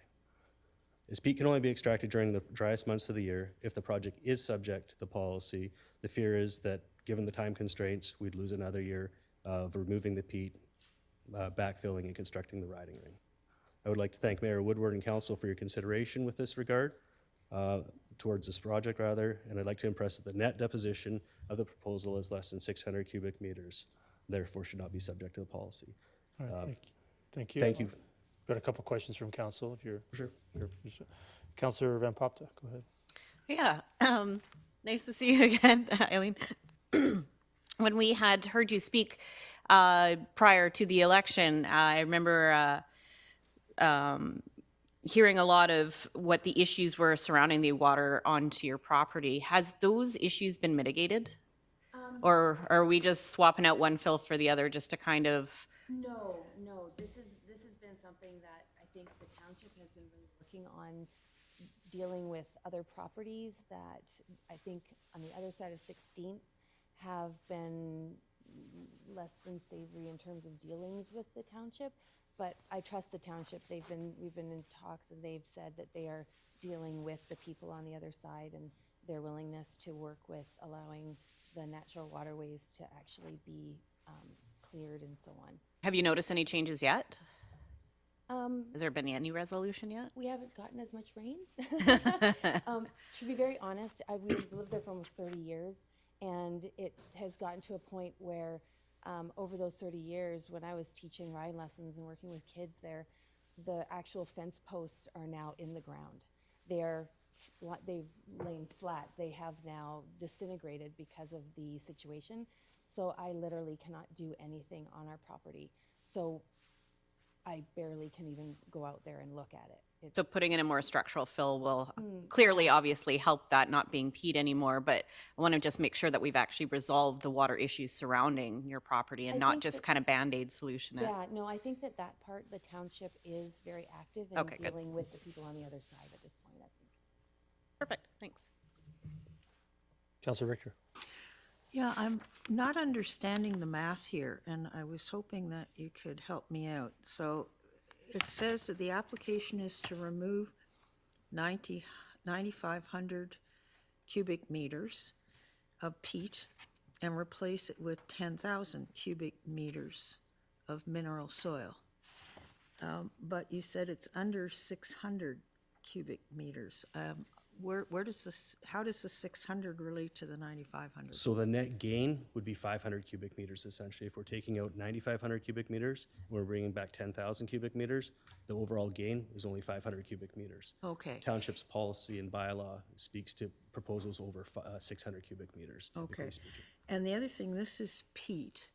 So like Burns Bog is peat, and peat's a very environmentally supportive and needed material. Have you had any kind of an environmental report done on what would happen to the area if 9,500 cubic meters of peat were removed? We had Blue Line Environmental prepare the hydrology report, saying that it's not going to negatively impact the neighboring properties. And Madrone Environmental speaks to the soil type and Okay, supports from but it's not, agriculture. it's not the hydrology I'm worried about, it's the carbon sink I'm worried about. The Because Madro- peat is a huge carbon sink. Yeah. The Madrone report speaks to the benefits to agricultural and the increase in the agricultural capacity of the land by doing this. Okay, so I guess you weren't required then to talk to like a biologist or anything like No. that? Okay, thank you. That would be atypical of soils deposit permits, right? Right, I want to thank you for coming. So the process is the council has heard your delegation and we'll consider it under other business. I just had a couple of clarifications though. Just you're not looking for council to approve your application. You're looking for a referral to the Agricultural Land Commission that makes the ultimate decision. The ALC has already approved this project. Has already approved it. Yes, we Okay, so have. I think that's a good clarification then. So it's been approved by the ALC. They've had no concerns presumably to approve it, or if they had, they weren't material enough to reject the application. So it has been approved by the Agricultural Land We Commission. have approval from the Agricultural Land Commission. Okay, so that was leading to my next question on the urgency potentially of this, because council may want to adjudicate this for you, subject to the fact that you could be underway this summer, but if the policy, which I think I've seen every council struggle with while I've been paying attention and been on council, you would potentially lose a full year on this if council were to not get to this for a month or two, or you were subscribing to the policy to try to achieve 67% of neighboring support. Is that a fair summary? Your Worship, that's correct. What would be your timeline if you were subjected to the policy? Historically, soils deposit removal applications take in excess of 6 months if they're subject to the policy. Can you explain that? I'm not quite clear on why that would be. Well, the application's submitted to the Township of Langley, then staff review that, look for any deficiencies, prepare a mail out to the surrounding 1 kilometer radius residents, and then they have a 60-day response period to respond to that mail out. In that time, if it's over 10,000 cubic meters, there would be a public information session that's held that township staff prepare. Historically, is not very well attended, I might note. And then after we have received or township staff has received the application ballots and the responses, and any other written correspondence, they prepare a report to mayor and council. And that typically, speaking, that process takes, upwards of 4 to 8 weeks to actually come before council. And so that's how you achieve the 6 months delay that you're here asking us to Yes. rectify. Okay, I have another question from Councilor Richter. Go ahead. Yeah, just one more question. To remove 9,500 cubic meters of peat and then to bring in 10,000 cubic meters of soil, how many truckloads is that? So the township, typically speaking, looks at 7 cubic meters per truckload, and that's a single box. That's not a truck and transfer or truck and pub. In this instance, if the peat is extracted, we will typically speaking use a walking floor trailer, which holds more soil than a dump truck would, based on the lightness of the peat after it has been, it'll go through a process, a screening process essentially. So if you wanted in dump trucks, it would be 1,350 cubic dump truck, single dump truck boxes leaving the site, and 1,420 dump truck single boxes coming back on the site. Okay, so we're looking at roughly 2,700. So how long would the work go on for, truckloads? We are hopeful to have it done this year if we have dry weather and we're not subject to the policy, so we can proceed as soon as the weather permits. Agricultural Land Commission has given us 2 years to complete the project to date. We asked for an extension because the previous contractor was unable to get the project underway. Okay, and the neighbors, like 2,700 truckloads, that's a lot of trucks. Have they been informed? Are they aware? To the best of my knowledge, they haven't been informed. Thank you. So again, I would thank you very much for that information, and we'll consider it here. Thank you very much. Thank you very If much. I can say one thing. Of course you to can. that. Go ahead. I've lived there for 30 years. I know all the neighbors, and I've witnessed them also. One thing about our neighborhood is that we're not the rich group of people who come to Langley to play country kid. We're the country kids who are working to create usage out of the land that we have. This land is my life. And the thing is that with my husband and I both being educators, and we have vast experience working with kids, and right now in this time where kids need to, like the past speakers have said, have needed to find places where they can run and get mucky in the dirt and so on, that's what we want to build. We want to create a place that we can allow kids, especially with PTSD, anxiety, depression, which is running rampant around in the kids that are, and the families.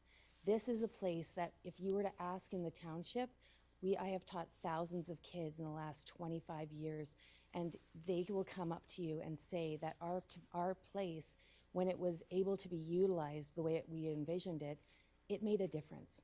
And I believe that even the neighbors and so on that I have shared with, they all know. We all know each other's dreams because we see it happening fruition. The thing is, they keep looking at us going, wow, how long can you last? Just watching this dream just sit there while we get older and that land gets crumbly. Yeah. So I guess that's all I wanted to say. Yeah, is well, that- I've been on council long enough to know that you never know what neighbors are going to say when For their sure. peace and quiet gets disturbed. For sure, Yeah. absolutely. Yeah, thanks. So thank you again for that. Thank you. Actually, I know I mentioned, you please go ahead and sit down. That's great. Thank you very much. I know I mentioned to consider other business, but I think we've done it a couple times where we address delegations while they're here. So I'm going to make a motion that we refer this to staff for a report and potential approval. It's moved by Councillor Pratt, seconded by Councillor Martins. Is there any discussion on that?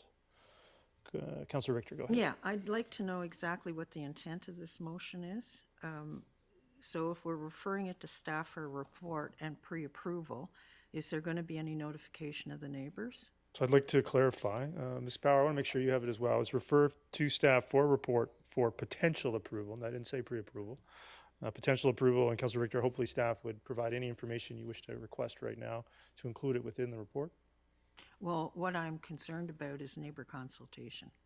So do you have that under advisement, Mr. Packin? We would outline that it's not meeting the policy and the intent of that policy. I believe we have that policy under review now as well. So you make, Mr. Packin, make sure that that's included, that consideration is included within the report. So we're going to get a report, and it will include a discussion of of neighbor consultation on this. I believe that's would be required because that's a contingent of the policy. That's a parameter of the policy. But I think Mr. Packin, staff can present some different options for council, 1 or 2 or 3 options on on how to proceed with this or not. Okay. And the other concern I have is about the environmental aspects of peat. Can we request some sort of a biologist report? Or is that beyond our jurisdiction here? Mr. Bracken? Your worship, we'll have to look into that only because the ALC has already given their approval, so it's really a bit of a tricky matter. We'll have to include that in the report. Bit of unique that way, Mr. Bracken. Most of these that we see are going to the ALC. They do not yet have ALC approval. Is that correct? Yeah, so take that under advisement, Mr. Bracken. Yeah, Okay, so what we're voting on right now is to get a report from staff. that's correct. Okay, thank you. Thank you. Seeing no other discussion, I'll call the question on C5.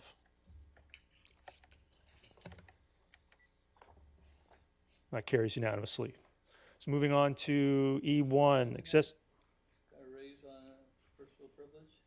That's the What is the point of that's the privilege, correct- Council? We've had this 5-minute discussion many break. times, Council. 5-minute break. I was going to call it at 3:30, but if you'd like to call it now, we can do that. Yes. Okay, so I'll call a 5-minute recess, reconvene at 3:15.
Okay, reports to council. E1, Accessibility Committee and Plan Report number 2360 for council to approve with terms of reference for a new Langley Accessibility Committee. Can I get a motion, please? Moved by Councillor Kuntz, seconded by Councillor Martins. Is there any discussion on E1? Seeing none, call the question.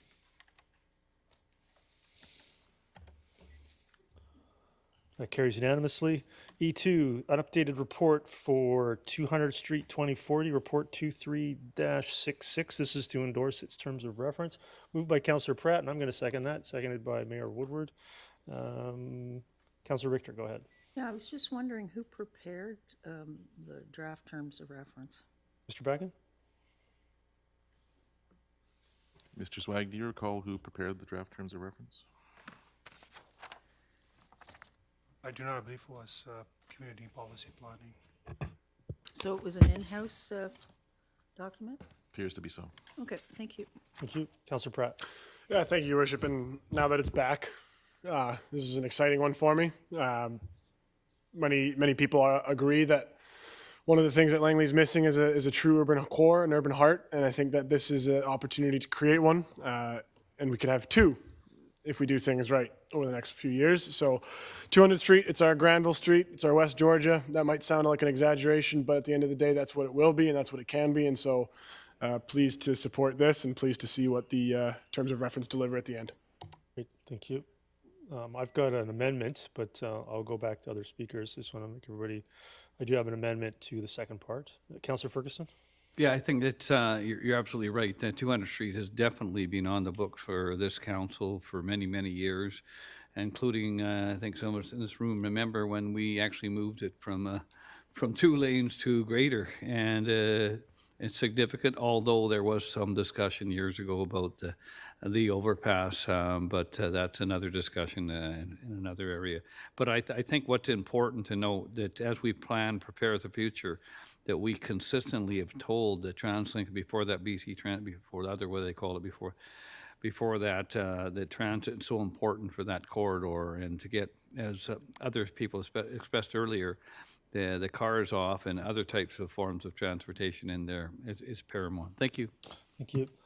I'm going to move an amendment on the second part. The council approved $150,000 funding for 200 Street 2040 in the 2023 budget. I'd like to amend that to say funded from the 2024 operating surplus. And before I get a seconder, Mr. Bracken, do you see any concern with that? I believe we're approving the 2023 budget here. It might be a tad late to do that as an amendment. This would pre-approve it within the 2024 operating surplus. Do you have any concerns? No, that works, Your Worship. It means that we will be proceeding this year. But That's we would correct. actually It would fund be pre-approved. It's approved. Council approves the funding, and the funding source would be the 2024 operating surplus.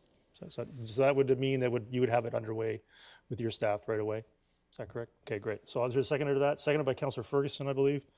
Is there anyone discussion on that amendment? Councillor Richter, go ahead. Well, yeah, I've got a discussion on the amendment and a discussion on the original one. I'm not quite sure how we can spend money that we won't have in our hands until 2025, because we won't have the operating surplus until 2025. So, Mr. Bragg, I believe the operating surplus that I'm referring to would be in the bank as of July when we receive all of our property tax income for the calendar year, but perhaps you could explain that. Some revenue would be there. We really don't calculate it to the year end, but as it's a pre-approved item, effectively, we would know that the expenditure would be, to the extent it's necessary, be occurring as part of the 2024 financial statements, not 2023. And I presume you have no concerns given the relatively small amount. A small amount. That's correct. Yeah, so basically we're spending money we don't have. No, I can't support that. But it's just not really what's occurring, Councillor Richter, but it's fine. Go ahead, vote against it. Okay, my other question was on the main motion. We'll come back to it as amended. Okay, thank you. Thank you. Seeing no other discussion on the amendment, call the question on E2. The amendment. That carries with Councillor Richter opposed. Now back to the main motion as amended. Councillor Richter, go ahead. Yes, the comment was made that this will be Langley's Granville Street. Has Langley had a say on whether or not they want a Granville Street, and if that's where they want it? Is that rhetorical, Councillor Richter? No, I'm asking that. Who are you Will asking the that public to? get a say on whether they want a Granville Street? Who are you asking? Not clear.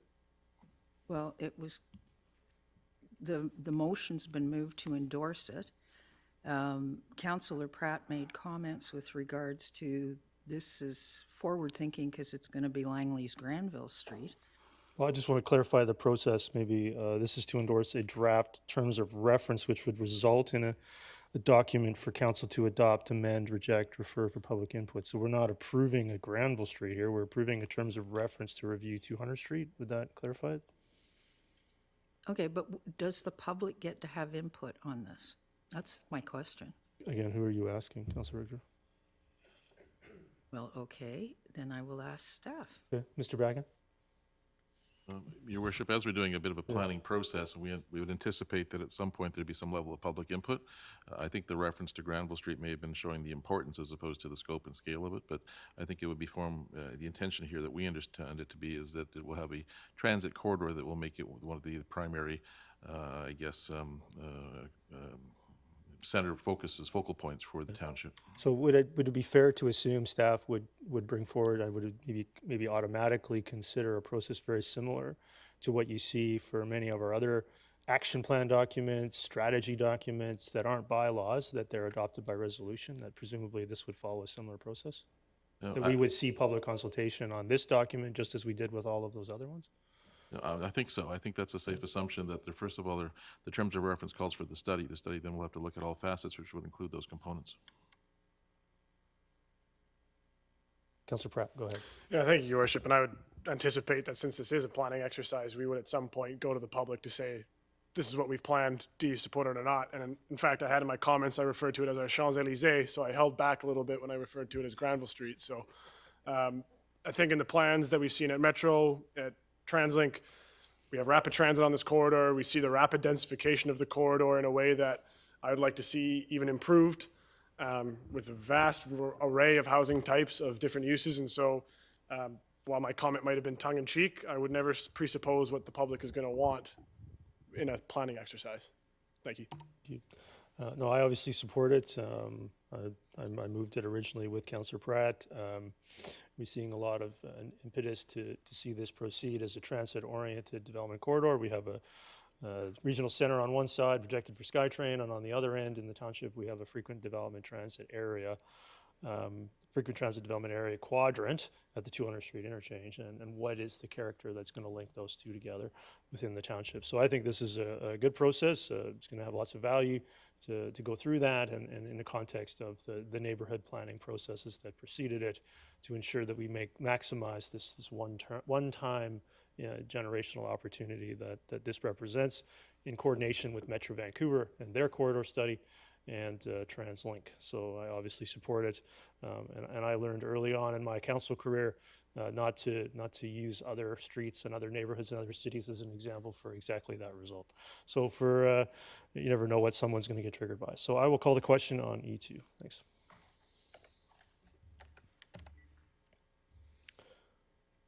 That carries with Councillor Richter opposed.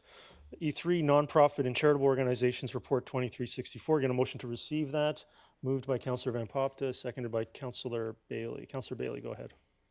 Yeah, I'm one of the pain in the butts that asked for this this information so I could get an idea of who the township is interacting with and how they're interacting with them, and also to find any holes. I had a preliminary look at this report, and all I can say is thank you. Must have taken a huge amount of work, and it's very quick and it's very helpful in trying to figure out how to be a first-time counselor. Thank you. Councillor Martins. Yes, thank you. And I'm the other pain in the butt that Councillor Bailey's referring to with our joint motion. And I just want to say thank you to staff for a very thorough and complex report. It is very helpful information that assists us in the decision-making we need to do and the discussions that we have as a council generally. So thank you very much. Yeah, I want to echo that. Mr. Bracken, we've done this before. We've seen all of this information and all the money that the township is putting out into the community for these purposes, put in this one summary form from tax exemptions to the grant program. I can't recall a comprehensive list such as this. We've done the components, but I don't think we've added all of it up. So it's here for receipt. We have this, and I found it also quite valuable. So call the question on receipt.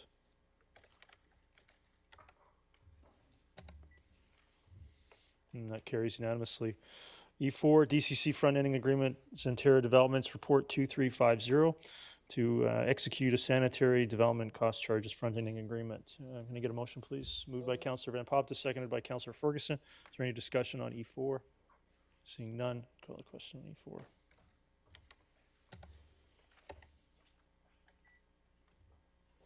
That carries unanimously. Moving on to E5, Councillor Rint. Yes, so you have something? To declare conflict of interest. As per Legal advice. I think you got. So I found out about that and I hear that. So Ms. Bauer, you have that? Yeah.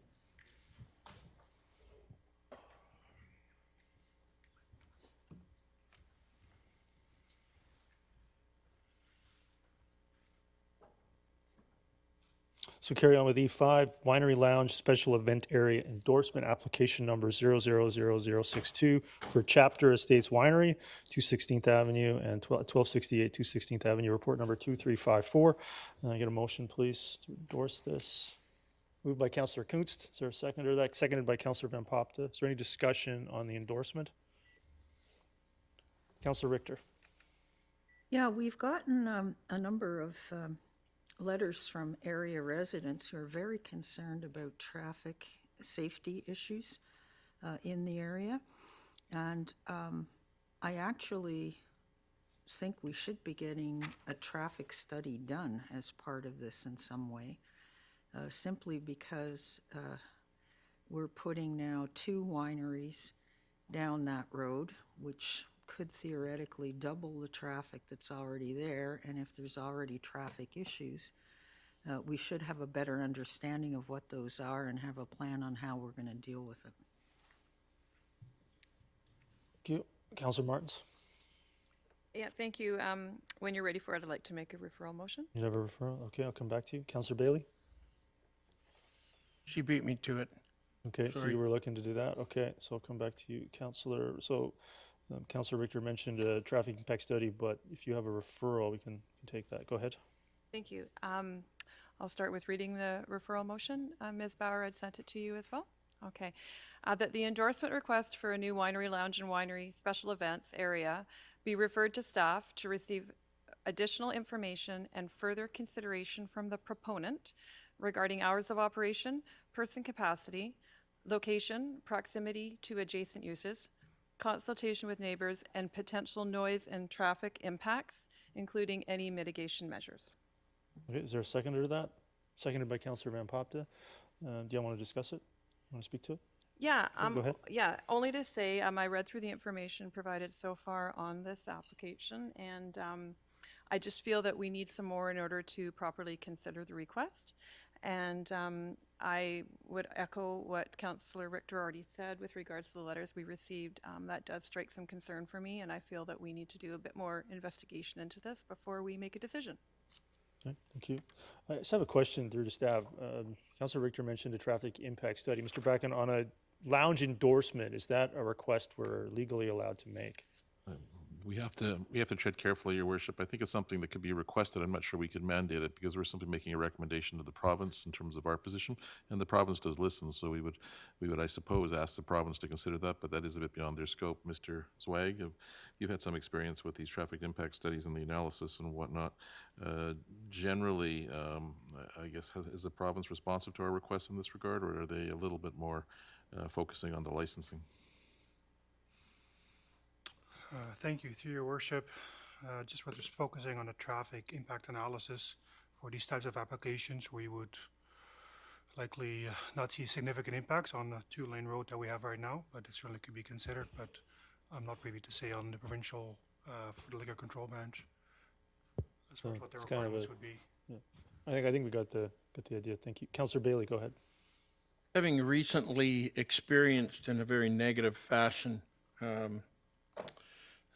something that could possibly be similar to this, I really want to see more information on this, especially, a winery in that area doesn't bother me at all. Special events, I really want to find out more what they mean about special events and some parameters around it, because some special events are extremely invasive with the neighboring properties, and I really want to find out a lot more about this property before I even look any further at it. All right, thank you. Councillor Richter? Yeah, I'd just like to do a clarification. The motion doesn't contain the word traffic impact study. And having just heard what Mr. Swag said, it's probably beyond our mandate to require a traffic impact study. I like the wording of the motion where it's including traffic and noise. Is there any way we can do a current traffic count out there right now on that road? Yes, Your Worship, a simple traffic count where we put the sensors across the road and have do the counts, that's something we can do. Okay, and the comments that have come in the letters already to council, can there be some sort of a staff look at the issues that have been raised in the letters? The issues in the letters is primarily about traffic and pedestrian safety, or I guess non-vehicular safety. And it's an interesting issue in terms of the rural area with sidewalks. It's something that's not normally contemplated. Usually it's a widening of the road. In this particular area, what's also of interest, though, is that historically it was looked at as being a potential for the addition of a cycling lane. And Mr. Zwag, you did some research in that. Perhaps you can actually give it the scope and cost associated with that when it was done. Yeah, thank you, through your worship. When we saw some of the comments come in through the public, we reviewed our master cycling plan. It's about an 8-year-old document that outlines short-term and long-term maps. And this section of 216th Street between Zero Avenue and 16th Avenue was identified as an ultimate recreational bicycle plan, likely to be paved or gravel shoulder, and that's going to be shared with equestrian, pedestrian, and cyclist. We received some previous requests from the public dating back about 5 years. And at that time, the estimate was about $1.1 million to build this bicycle facility all the way from 16th Avenue to Zero. So with current inflation and market condition, likely be significantly more, maybe $1.5 to $2 million to build this bicycle lane all the way to Zero Avenue. Well, maybe that report could come back as part of this referral motion as background information. The other issue that seemed to come out in the letters was the speed of the traffic. Do we have any record of speeding violations, or has there been like a speed trap set up there that has current or recent data? Not aware of any, Your Worship. We can certainly inquire further. Okay, thank you. Thank you. Councillor Ferguson? Yeah, thank you. If I may, through the chair, Mr. Mayor, is the fact that although the provincial legislation for liquor and cannabis regulations, they're asking us for this one, and of course others as well in the past, is for the winery lodge and the winery lounge and winery special event area, and that's going to be part of the referral to staff or for more information with the amendment. My simple question is there do we have a policy in place as to how large or how big a lounge or special event area that folks can build, if I may, through the chair? Yeah, go ahead. Mr. Bragan? I don't recall that we have anything specific. We have policy language, I think, that suggests it's dependent upon the size of the operation and the clientele it's serving. That being said, though, I am aware that the province does have some restrictions, both at the Agricultural Land Commission level and as well the liquor licensing level. So those would be things the applicant would have to maneuver their way through after getting our endorsement. I think if I might comment is that staff, as in the regulation, bylaws and other, they prefer folks to go through a formal process, and the challenge is that we all know is people do things on their own without either a permit or without following the rules or otherwise, and I think that that's a concern that's been expressed, and that's certainly not the story we're looking at today. This is a person who's going through the normal steps. Thank you, Mr. Mayor. Thank you. Councilor Van Popta? Yeah, just a clarification. So just even if we do endorse this, it doesn't mean that we're actually approving what they're proposing. Is that correct? Well, we're on the referral now, Oh, so sorry. it's going back to staff for more information at the moment. Okay. Yeah. So on the referral, you would have more time to consider all that. Okay. Sure. Okay, so seeing no other speakers, we'll call the question on the referral of E5.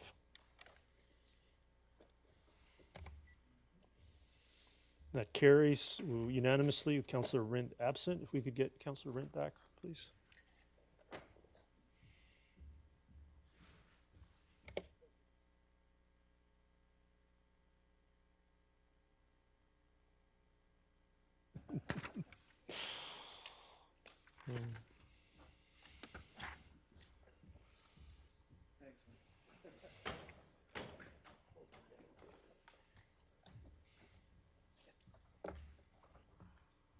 Okay, so we're gonna E6, ACCI Capital Projects, authorization to use designated grants, sponsorships, donations, and reserves for Salishan Place, report number 2367. Get a motion, please. Moved by Councillor Martin, seconded by Councillor Kunst. So I do have a deferral motion. I don't see any speakers. I would like a few things. I'd like to get one more meeting to look into this. So I'm gonna move deferral to May 1st. Is there a seconder to that? Seconded by Councillor Martins. Is there any discussion on the deferral? Seeing none, call the question on deferral of E6. That carries with Councillor Richter opposed. Moving on to E7, Metro 2050 Memorandum of Understanding, report number 2359. The council authorized execution of the Memorandum of Understanding with Metro Vancouver regarding the designation of rural within the rural plan. Get a motion, please. Moved by Councillor Martin, seconded by Councillor Van Popta. Is there any discussion on E7? Seeing none, I'm going to give E7 some context. I obviously support this. This is really going to help us with the basis to expand infrastructure and other utility services into the Salmon River area. So with that, I'll call a question on E7.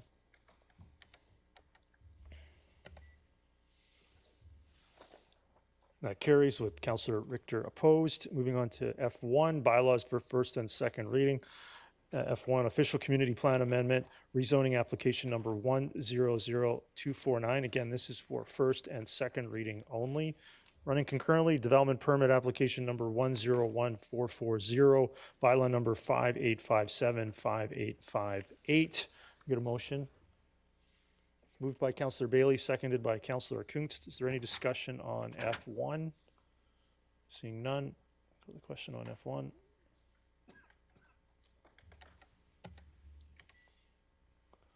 That carries with Councillor Richter opposed. Moving on now to section G, bylaws for first, second, and third reading. G1 is expanding the intermunicipal transportation network services ride-hailing business license to include Hope Canton Mission. Bylaw number 58655866. Get a motion, please. Moved by Councillor Pratt, seconded by Councillor Van Popta. Is there any discussion on G1? Councillor Richter, go ahead. Yeah, I had a question through you to Mr. Backen, if I may. And that is, do we have any idea how extensive this service is used now and how extensively it will be used? I mean, it sounds like a great idea. Your Worship, I'm not sure we have any specific stats, but this, of course, is relating to companies more broadly known as Uber and Lyft and those sorts of things.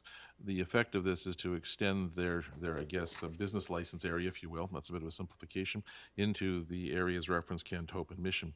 It is getting good pickup in the Fraser Valley and in Vancouver, of course. I don't know if we have any specific stats. We can inquire to see if there's anything floating around yet, but it would be difficult to predict in this other area. I believe these other areas, I believe this is primarily here because I guess theoretically, if one were to try to go from Langley to Hope, they would have to be let out at around Agassiz and take the rest of the journey themselves. Okay. And a corollary question, I recall in the report reading that this is administered through Vancouver, which shares regulatory fees obtained with the member municipalities. Do we get any of that money? That's correct. The way the system works is Vancouver's taken over the responsibility for its regulation and I guess review. They then calculate the numbers based on the destination rides and whatnot. So there is a small, modest sum that comes back to each municipality. Vancouver doesn't make a profit on this; they simply recover their costs. Okay, and so the money that we get back, does it cover our costs, or do we have any costs? By definition, our fees and charges are intended to cover our costs, so they would be, I think, allocated to our general overhead administrative costs. I don't think we have any direct costs on this. Okay, thank you. Call the question on G1.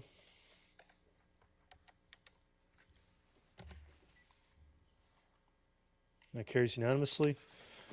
G2, pre-authorized debit for property taxes bylaw amendment, bylaw number 5875. Get a motion, please. Moved by Councillor Van Popta, seconded by Councillor Ferguson. Any discussion in G2? Councillor Richter. Okay, is this going to get public input? Can we send it for public input?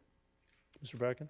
I don't think it's first, second, and third reading. There's no contemplation of public input on this. Not on this one, Your Worship. Perhaps clarity would help. This is really just to take our the fact that we do accept debit, I guess pre-authorized debits for property taxes.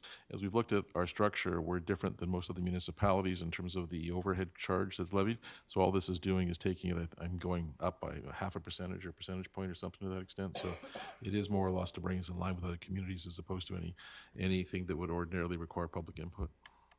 Yeah, but I'm thinking of it in the context of if I've traditionally paid my property taxes with Visa, although I don't know who has, but if they do pay with Visa, their fees are now going to be increased, right? Close, I guess. We traditionally, until a few years ago, didn't actually start to accept debit or credit. When we have done so, we've advertised it to let people be aware that there is going to be an additional fee that's associated with it. And this time the fee would just be, I think, modified to reflect the current rate. Ms. Ruff, go ahead. You say no? Sorry, that was a previous bylaw I think that we did. This is actually to change the interest rate that we pay on those prepayments and to allow them to use different sources than is already covered in the bylaw to expand that. Can we put like an announcement on the township page about it? I think we can do that, Mr. Bracken. That's that we've, if this goes forward, that we've modified interest payment, and if people want to revisit prepaying their taxes, given the incentive, then they would be made aware of it via that mechanism. Okay. Do we need a motion on that, or? You need a motion, Mr. Bracken? I'm happy to take one, but seeing that we don't, but if you want to make it, Councillor Richter? No, Mr. Okay. Bracken says we don't need it, We'll we just don't put need there. it. We'll just put it there. Seeing no other discussion, call the question on G2.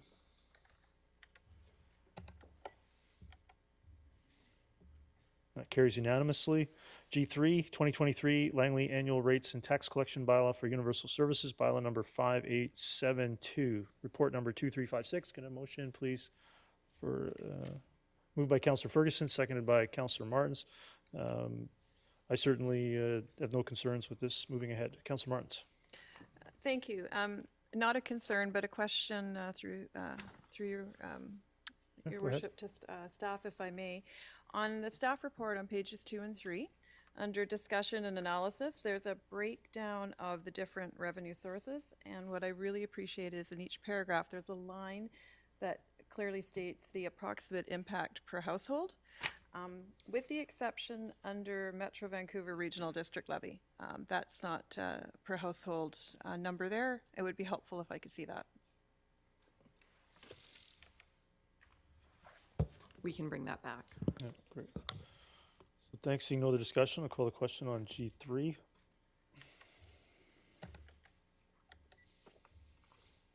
And that carries unanimously. G4, rezoning application number 100614, running concurrently with development permit application 101308, 2542 267th Street in Aldergrove. Bylaw number 5873. Get a motion, please. Moved by Councillor Kuntz, seconded by Councillor Bailey. Is there any discussion on G4? Councillor Pratt, go ahead. Yeah, thank you, Your Worship. In light of this being the second application on this agenda so far that has primarily or a significant percentage of front-loaded single family, in the goals of being consistent with my past, I wanted to just, again, express, hopefully moving forward we can see less of that. And I hope that staff can work proactively with proponents as they bring applications forward to go towards more rear-loaded single-family, which is better for the urban environment. I had some similar questions. Mr. Richardson, do you just want to briefly speak to that, your efforts in that regard? Thank you, Worship. Council's directions clearly noted. The subject area is designated last term as single-family 3, which allows what's described in the plan as conventional single-family forms up to 9 units to the acre on a net density. So staff will take under advisement council's direction in terms of that form. In this particular application, there's some recognition of housing streetscape across to the east, which is front-loaded single-family. So you'll see that reflected in the plan. And the subject application, as Councillor Pratt noted, does have single-family, in this instance to accommodate the area road network, given that it is single-family, but duly noted, and we will work towards more rear-loaded in that circumstance. Is it, and I kind of picked up on one of the things you said there, Mr. Richardson, in the fact that it's defined as the typical single-family development. In our bylaws, is that typical definition rear-loaded, or is it front-loaded? In the Aldergrove plan in particular, there's no distinction between the two, Councillor Pratt, through your worship. Okay, thank you. Thank you. Councillor Richter. Yeah, is there going to be public input on this as it is?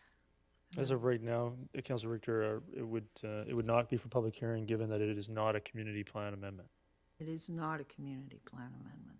So it's here why for. does it say bylaw, Township of Langley zoning bylaw 1987, number 2500 amendment? Let's get that clarified. Mr. Richard, did you want to just mention again the reforms provided for the provincial government that allow for first, second, and third reading without an OC when there's no amendment? Thank you, Worship. As you noted, this council advanced the permissions under provincial legislation allowing for official community plan compliant rezonings, which the subject application is to advance for 3 readings, which is consistent with what's occurring today, Your Worship. So, Councillor Richter, we can review that, but this is the reforms that were embarked upon and proposed to council last term, adopted early this term, that allow for development to proceed when it's compliant with the approved neighborhood or community plan. Okay, so the line that says amendment is in there, why? Mr. Richardson, do you want to mention that this is amending the zoning bylaw, but not the community plan? Because you're creating, I'll let you answer the question, Mr. Richardson, go ahead. Thank you, Worship. As noted here on the zoning bylaw slide, Your Worship, the Township zoning bylaw number 2500 is on the slide, is the bylaw governing zoning for properties in the township. When we're rezoning the subject site as proposed today to RCLA and R1A, that requires an amendment to that bylaw, and the map attached to that bylaw comprises part of that bylaw, so that's the technical terminology used for the amendment, Your Worship. Okay, well, if it's an amendment, I really think we should be getting public input on it.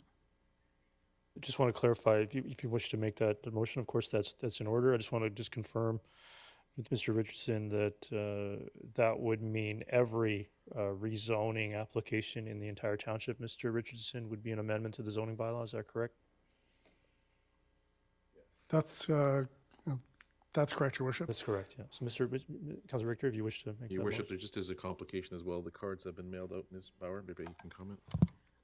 As per the bylaw and the Local Government Act Community Charter, the cards have been mailed out for this, so they do receive public comment, but now the public comment for the written submissions goes out before first reading.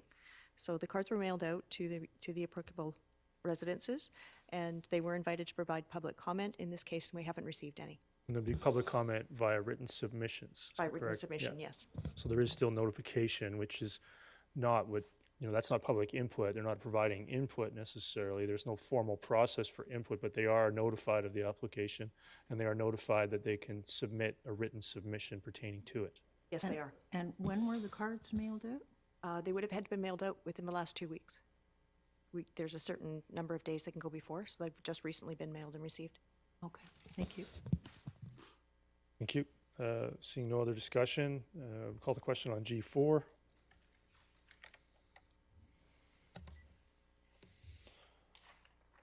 That carries with Councillor Richter opposed. G5, Sanitary Development Works Bylaw. This is a different one, but it's here for first, second, and third readings. Ontario Developments Bylaw number 5821, the Sanitary Development Works Agreement. Get a motion, please. Moved by Councillor Ferguson, seconded by Councillor Pratt. Is there any discussion on G5? Seeing none, I'll call the question on G5.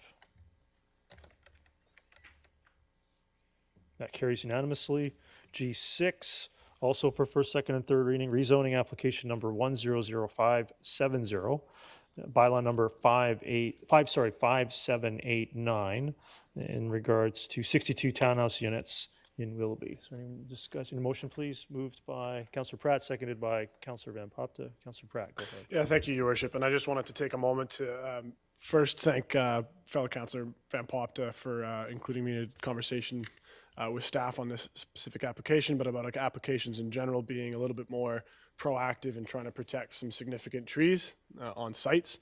And I'm looking forward to this application once it is on our desk at 4th to see what they can do, and as well commend staff on being as proactive as they can with applications in the past, but also moving forward to try and make sure that we're actually protecting some of the significant strands of trees we have left in Willoughby. I was also asked to, Councillor Van Popta also brought that up with me. Mr. Richardson, can you sort of give an overview on that item, and that there may be more occurring here on this application that meets the eye? Oh, thank you, Worship. As outlined on the slide here, the subject site is Townhouse C at 20 units to the acre. The proposal is satisfying that. With respect to, there's a greenway provision on 204 Street. When applications are submitted, a tree report and summary plan is required. Staff review that and inform some of those site decisions. There is opportunities at the detailed stage, which is a development prerequisite of our rezoning applications, to look at additional retention of trees. In this case, although not indicated on the slide here, there are some trees along in the greenway, which would be dedicated to the township, as well as indicated in the development prerequisites, an east-west statutory right-of-way walkway through the site in this area. Staff is also looking at the preservation of trees, in particular in this area, and also, as you've noted, trying to preserve trees where we can proactively with proponents, given those land use designations, Your Worship. Thank you. Great. Seeing no other discussion, call the question on G6.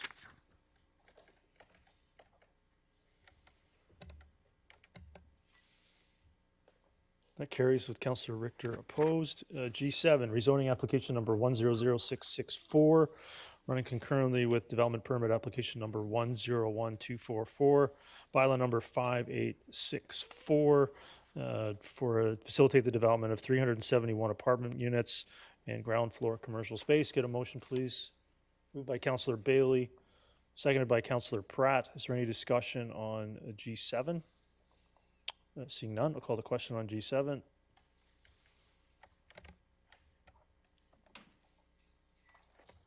That carries with Councillor Richter opposed. Move on to here to section I, bylaws for final adoption. Langley 2023-2027 5-year financial plan bylaw, development cost charge reserve fund expenditure bylaw, bylaw number 5867, bylaw number 5868. Get a motion, please, for final adoption of our budget. Moved by Councillor Pratt. Is there a seconder to that? I'll second it. Is there any discussion on I1? I see no concerns for this moving forward. If there's no other discussion, call the question on I1.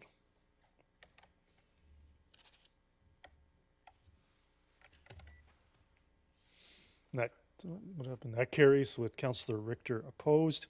I2, user pay utility rate bylaws for 2023, bylaw number 5869, 5870, 5871, report number 2347. Get a motion, please.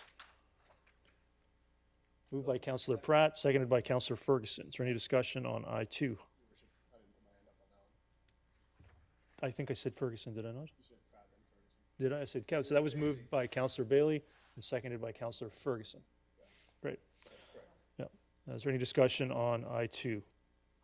Seeing none, call the question on I2. That carries unanimously.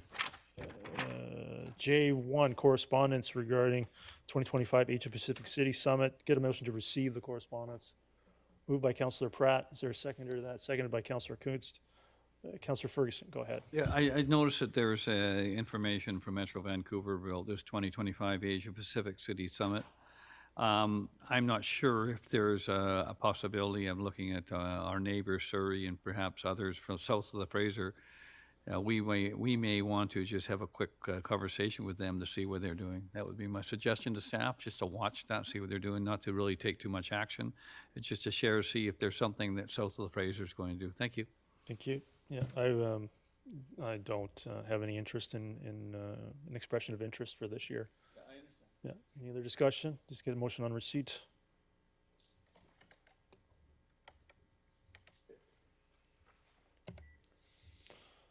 Receipt carries unanimously. J2, May Day Parade Festival in the Park. Council received the letter. A motion, please. Moved by Councillor Pratt. Is there a seconder to that? Seconded by Councillor Martins. Councillor Richter, go ahead. Yeah, I'd like to amend it by adding "and turn the lights off for the parade." So why don't we receive it, Councillor Richter, and then maybe we could make a motion to do that separately from receipt. Okay. So I'll call the question on receipt and come back to you, J2. Oh, no, I'm sorry. Voted the wrong You're one. in favor of receipt, hopefully? Receipt carries unanimously. So Councillor Richter, go ahead. Yes, that council fund the cost of having the traffic lights along the parade route turned off for the annual Fort Langley May Day Parade. And Mr. Backen, did we pay for that out of council contingency last year? That's correct. And pay for it out of council contingency? You recall the amount, Mr. Backen, roughly? It wasn't in the letter. I recall it being a minor amount, not a... By memory, $1,500 or something. Something like that. Yeah. So why don't we leave it vague, not knowing the exact amount, but put it in there. We'll fund it with, but that's the understanding. That there was no amount referenced, but that's my understanding. It was in that range.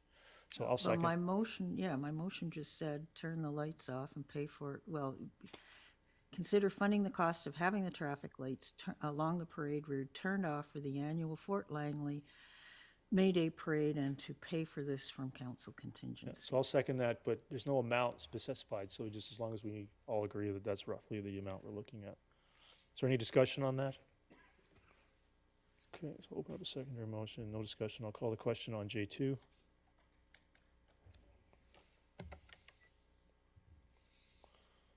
That carries unanimously.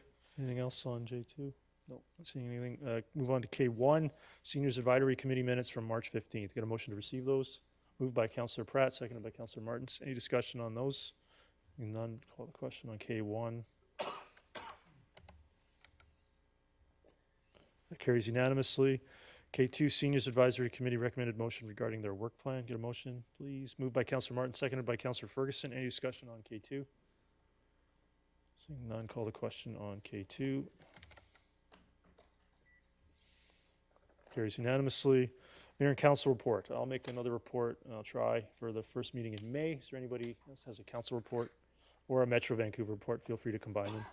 Councillor Kunst, go ahead.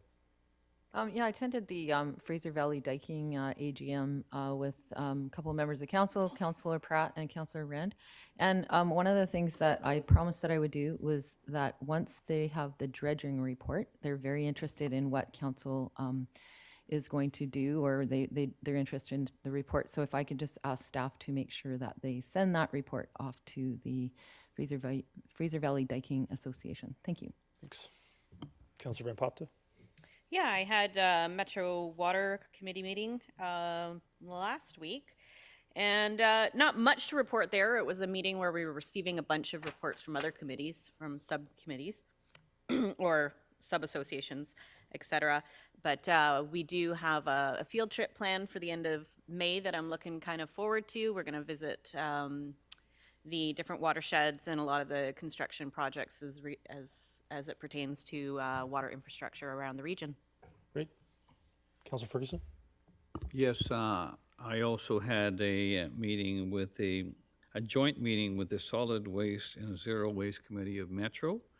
And it was very, very interesting because we pride ourselves, Metro Vancouver prides itself as being one of the top zero waste communities in certainly Canada. And we have a population that are committed to, I guess, recycling and zero waste. And we have a very strong mandate for improving that in the future. So what we did, we had like a brainstorming session is how can we improve things? And they went around the room with a questionnaire and some kind of electronic device which you could add things. And we had a very, very lengthy meeting to discuss how we can improve us for the future on zero waste and collection and the way we deliver services. So it was probably one of the better committee meetings I've been at, and there'll be a complete analysis presented to the Metro Board as well. So thank you, Mr. Mayor. It was a worthwhile event. Great, thank you. Seeing no other speakers for L or M, we'll move on to other business. Councillor Richter. Yes, I'll move the motion. Is there a seconder to the motion? Seconded by Councillor Kuntz. Go ahead, Councillor Richter. Yeah, I'm thinking that it's really important that council be included in reports that are generated by the mayor's office, and that these reports that council have access to them, maybe they could be included on items distributed to make it easier for everybody, and that this practice start now and continue on for the rest of the term. Okay, not seeing any other discussion. I have a couple of questions. Mr. Backen, have there been reports generated by the so-called Mayor's Office administration that you're aware of? Not directly, Your Worship. Perhaps I think you're asking if we could clarify what the term reports is intended to include. That might be where the confusion resides. Because there's council reports, obviously, but those are prepared by staff. Yeah, I'm not, well, maybe I have some. Councillor Martins, go ahead. Thank you. That was one of my questions, and then the other one, if I can, to... What was your question, your first question? What is a report? How do we define report, Mr. Backen? So if someone sends somebody an email, are we required to distribute that to council? No, the term reports to staff actually means that it's going to be a report that's likely a draft or document, finalized document that's going on the council agenda. That's where our reports go. That's how staff interpret it. I think the motion says all reports generated. So does that mean a meeting where someone's supposedly reporting to me that has to be documented and distributed to council? Is that the intent of the motion? A strict interpretation from the staff perspective would be not, but that would be a matter of going back to the mover to determine what the scope of the intent was. Okay. You have anything else? Yeah, I do. My other question for the mover or for staff, in the first whereas, it refers to 4 new administrative positions. I would like some clarification on what those 4 new administrative positions are, because I'm not sure who we're talking about here. Mr. Backen, do we know who this refers to? Yeah. You know, I think there was some vacancies that were filled, and I think that's actually taking up some of the capacity. There's, of course, a couple of folks then that are out now doing policy work and probably policy analysis that we haven't had done before. So I think those would be the new positions, but not to be confused with other positions such as an executive assistant or something else that was a vacant position that was filled. Okay, Your Worship, if I may. Go ahead. Yeah. So the new positions, how many are there? 4? Well, no. If there was 2 policy positions that were created, but we'll call them policy analysts. The title is much larger than that, but I mean it's really policy analysts. And then there was a couple of vacancies for effectively an executive assistant, and then some I guess media work. Yeah, and just because I want to be super clear, vacancies aren't new positions, so there aren't actually 4 new positions that were created. Is that correct, technically? Correct. If it's an existing position that's being filled, that would not be a new position. It's just a vacant position until it's refilled. Thank you. Councillor Van Popta, go ahead. Through your worship, Yeah, go ahead. to Mr. Backen, how long have we had an HR director at Township of Langley? Since the beginning. Okay, so it's not considered a new position? Correct. Just to be clear, I don't think we really know which 4 positions are really where this is even talking about. I was just going based off of social media. I think social media is not in the motion. I'm gonna, make a few comments here. I'll go back to Councillor Richter in a moment here. The whereases are, I think, somewhat troubling. Whereas 4 new administrative positions have been created and filled between January and March 23. I would take that as false. whereas these positions report primarily to the mayor. There are no 4 new positions, so that's false. Whereas the Township of Langley has never had an exclusive mayor's office administration of the current magnitude. There is no exclusive mayor's office administration of any magnitude, so that would be false. Whereas there has not been a resolution of council to create an expanded size of the mayor's office administrative staff. There's been no resolution of council because doesn't exist. So that's correct. That was probably the only one that's truthful. There has not been a resolution of council to create something that doesn't exist. I think what we're confusing with here is campaigning with governing. So we've got, I think there's been 2 new positions that I'm quite thankful for. Mr. Backen, I think you and I discussed some capacity requirements around coordination, the volume of meetings that I have and the note-taking that occurs potentially with some of those, helping to coordinate any number of initiatives that are ongoing at any given time. I don't know if you want to comment on that, because I think we're seeing repeated Facebook posts alleging things that are false. I guess my comments would be limited to the workload is significant, Your Worship, and we're seeing a lot more of it, I suppose, than we have in years gone by, primarily because there's a bit of a new systems being put in place, new structures being put in place, and I think that's taking a lot of time and energy, but it seems to be moving along as we're seeing with the budget process. I would also say that there's probably more vacancies that yet need to be filled. For example, we've had a number of retirements coming up, a number of people that have retired, and we're working our way through some of those, trying to perhaps redeploy and tweak those positions so they meet the current realities, the current needs, if you will, and not the needs of the past. Yeah, and I was going to kind of mention that. I mean, I was kind of shocked, actually, taking over the mayor's office and how little I inherited. Not even so much as a transition memo, not even so much as an email saying, hey, I'm working on these 10 things, please take them forward and carry on with them. Nothing, not a transition item of any sort. So there was a lot of work to be done.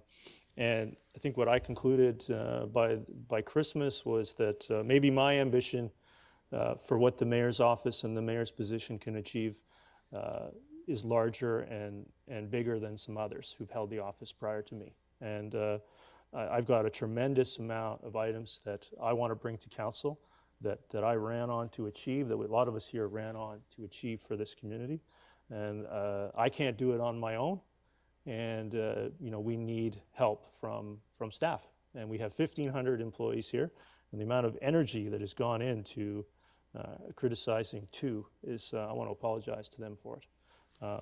People come here to work here for a number of reasons, to care about this community, talented people can work in a lot of places. And I'm really appreciative that people chose to come and work here and help me accomplish big things for this community. And we are at 150,000 people now. And the amount of grant money that we don't get, the amount of ambition that we haven't had, the amount of vision that we haven't had to work within the region. We've accomplished some things, Councillor Ferguson, with Metro Vancouver in 1 month that we've been talking about for 20 years. And these are the things that the workload is significant, and I'm quite happy to admit that you need some help. And we have a big municipality now with a lot of people and a lot of projects to do and a lot of policies to put in place, so reform and amend. And I appreciate the help that I receive from everyone, from councillors to staff members that help us move these events, our agenda, and items that the community elected us to do. And I'm not going to apologize for wanting to see the mayor's office achieve more, not only for Langley, but for this council, for residents. And, to me, this amounts to conspiracy theory. And, I can't really believe it was put on the agenda. Councillor Richter, go ahead. Yeah, well, perhaps I could get some clarification on this, because I really don't appreciate being called a liar in a public meeting. So the 4 positions are the Community Initiatives Director, which is getting $185,000.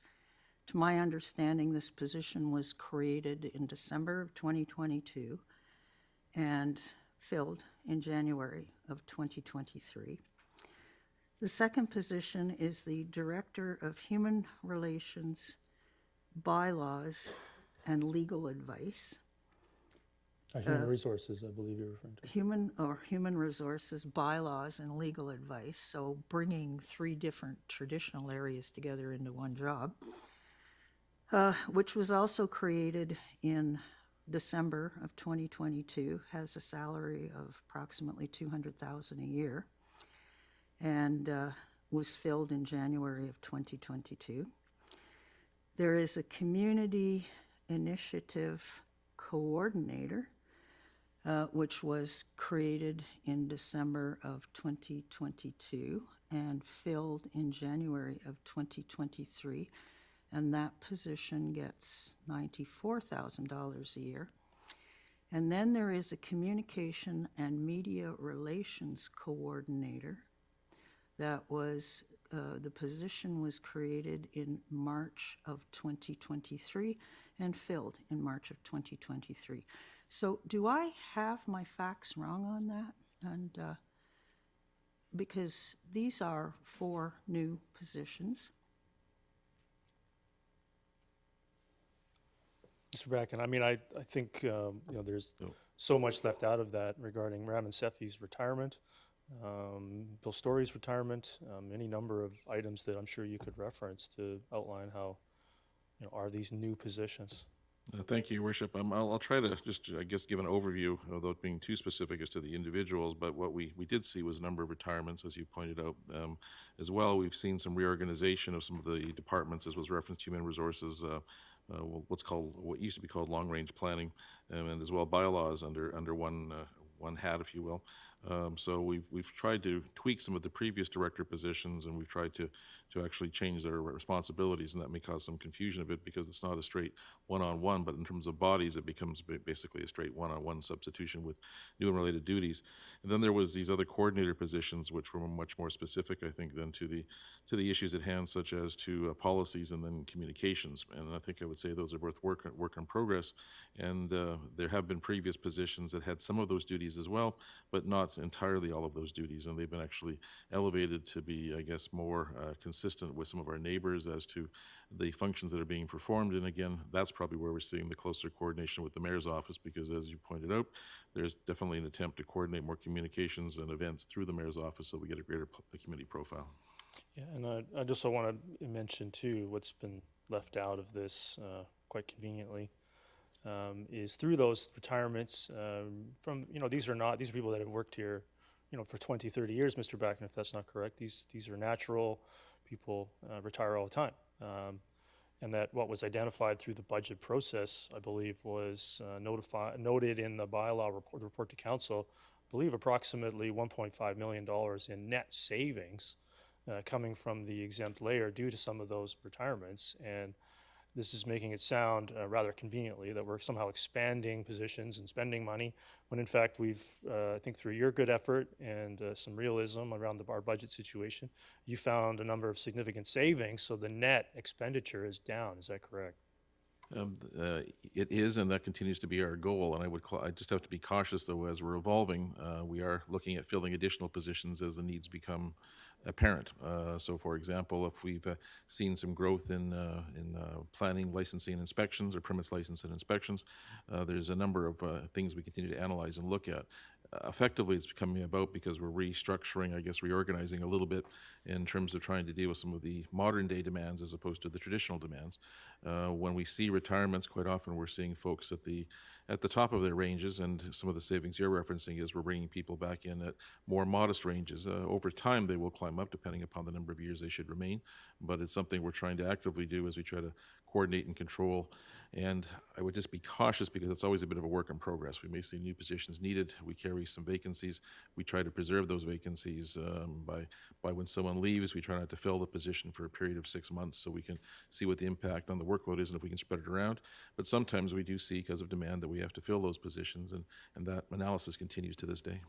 Yeah, so it's been represented that somehow these are new and everybody's spending like a drunken sailor around here. They That's are not the new case. positions. The job descriptions were written in December of 2022, and the jobs were filled without a search, at least to my knowledge, and I sit on council, in January and March of 2023.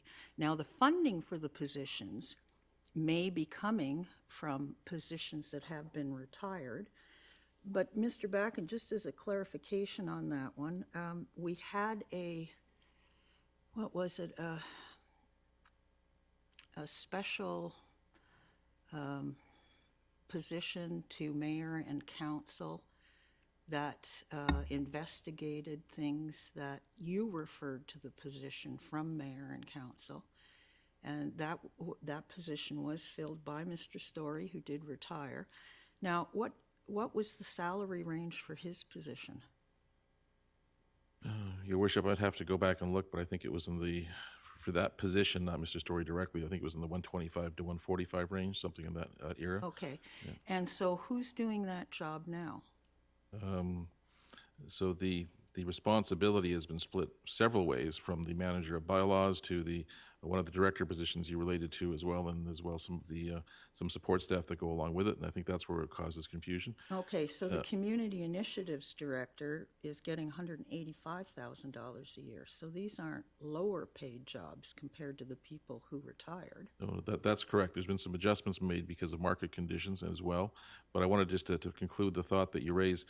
Part of the challenge has been we've actually had to retool some of the job descriptions. So you are correct, the job description has actually changed, but it's a bit confusing. It's a bit muddied by the fact that we've added some responsibilities and taken some away, and it's attempting to I guess, deliver some of the services differently is probably what we're trying to Okay. come about.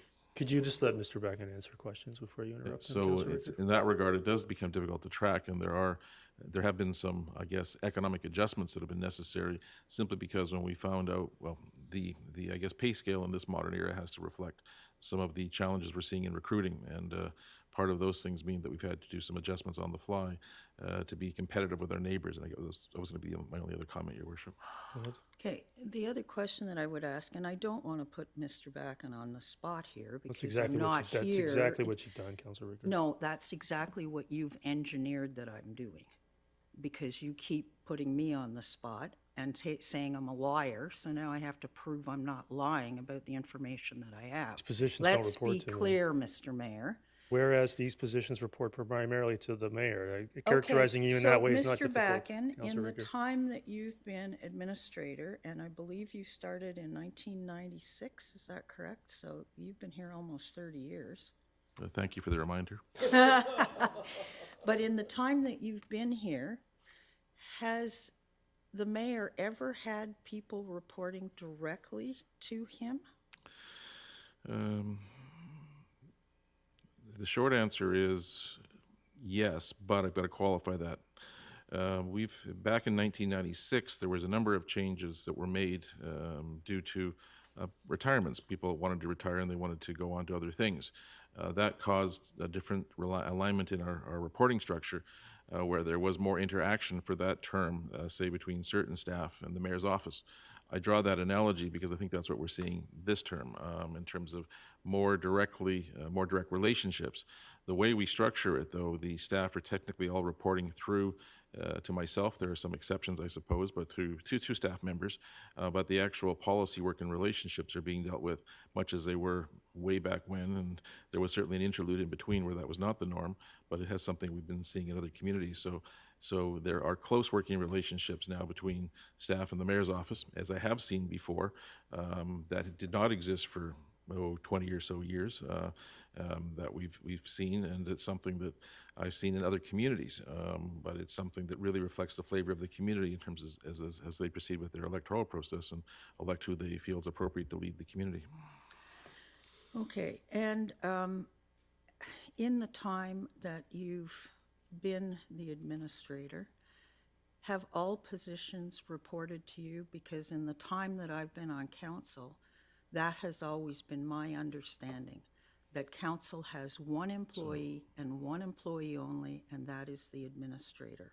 Yep. All other people who take a paycheck from the Township of Langley report to the administrator. That is the governance structure and the corporate admin structure that has been in place up until the last few months. Am I incorrect in that assumption?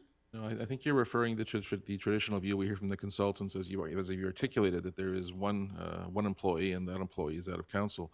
In that regard, the other employees are the employees of the CAO, city manager, administrator.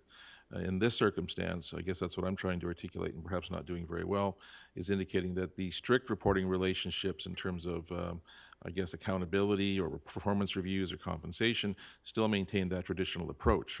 But what I guess I'm trying to articulate is the actual performance of the job functions, the work that may be going on, is more, perhaps more traditional and different than we've seen in the past. And an example, I guess, would be in days gone by, we may have seen someone who was doing media relations, who was doing some speech work or whatnot.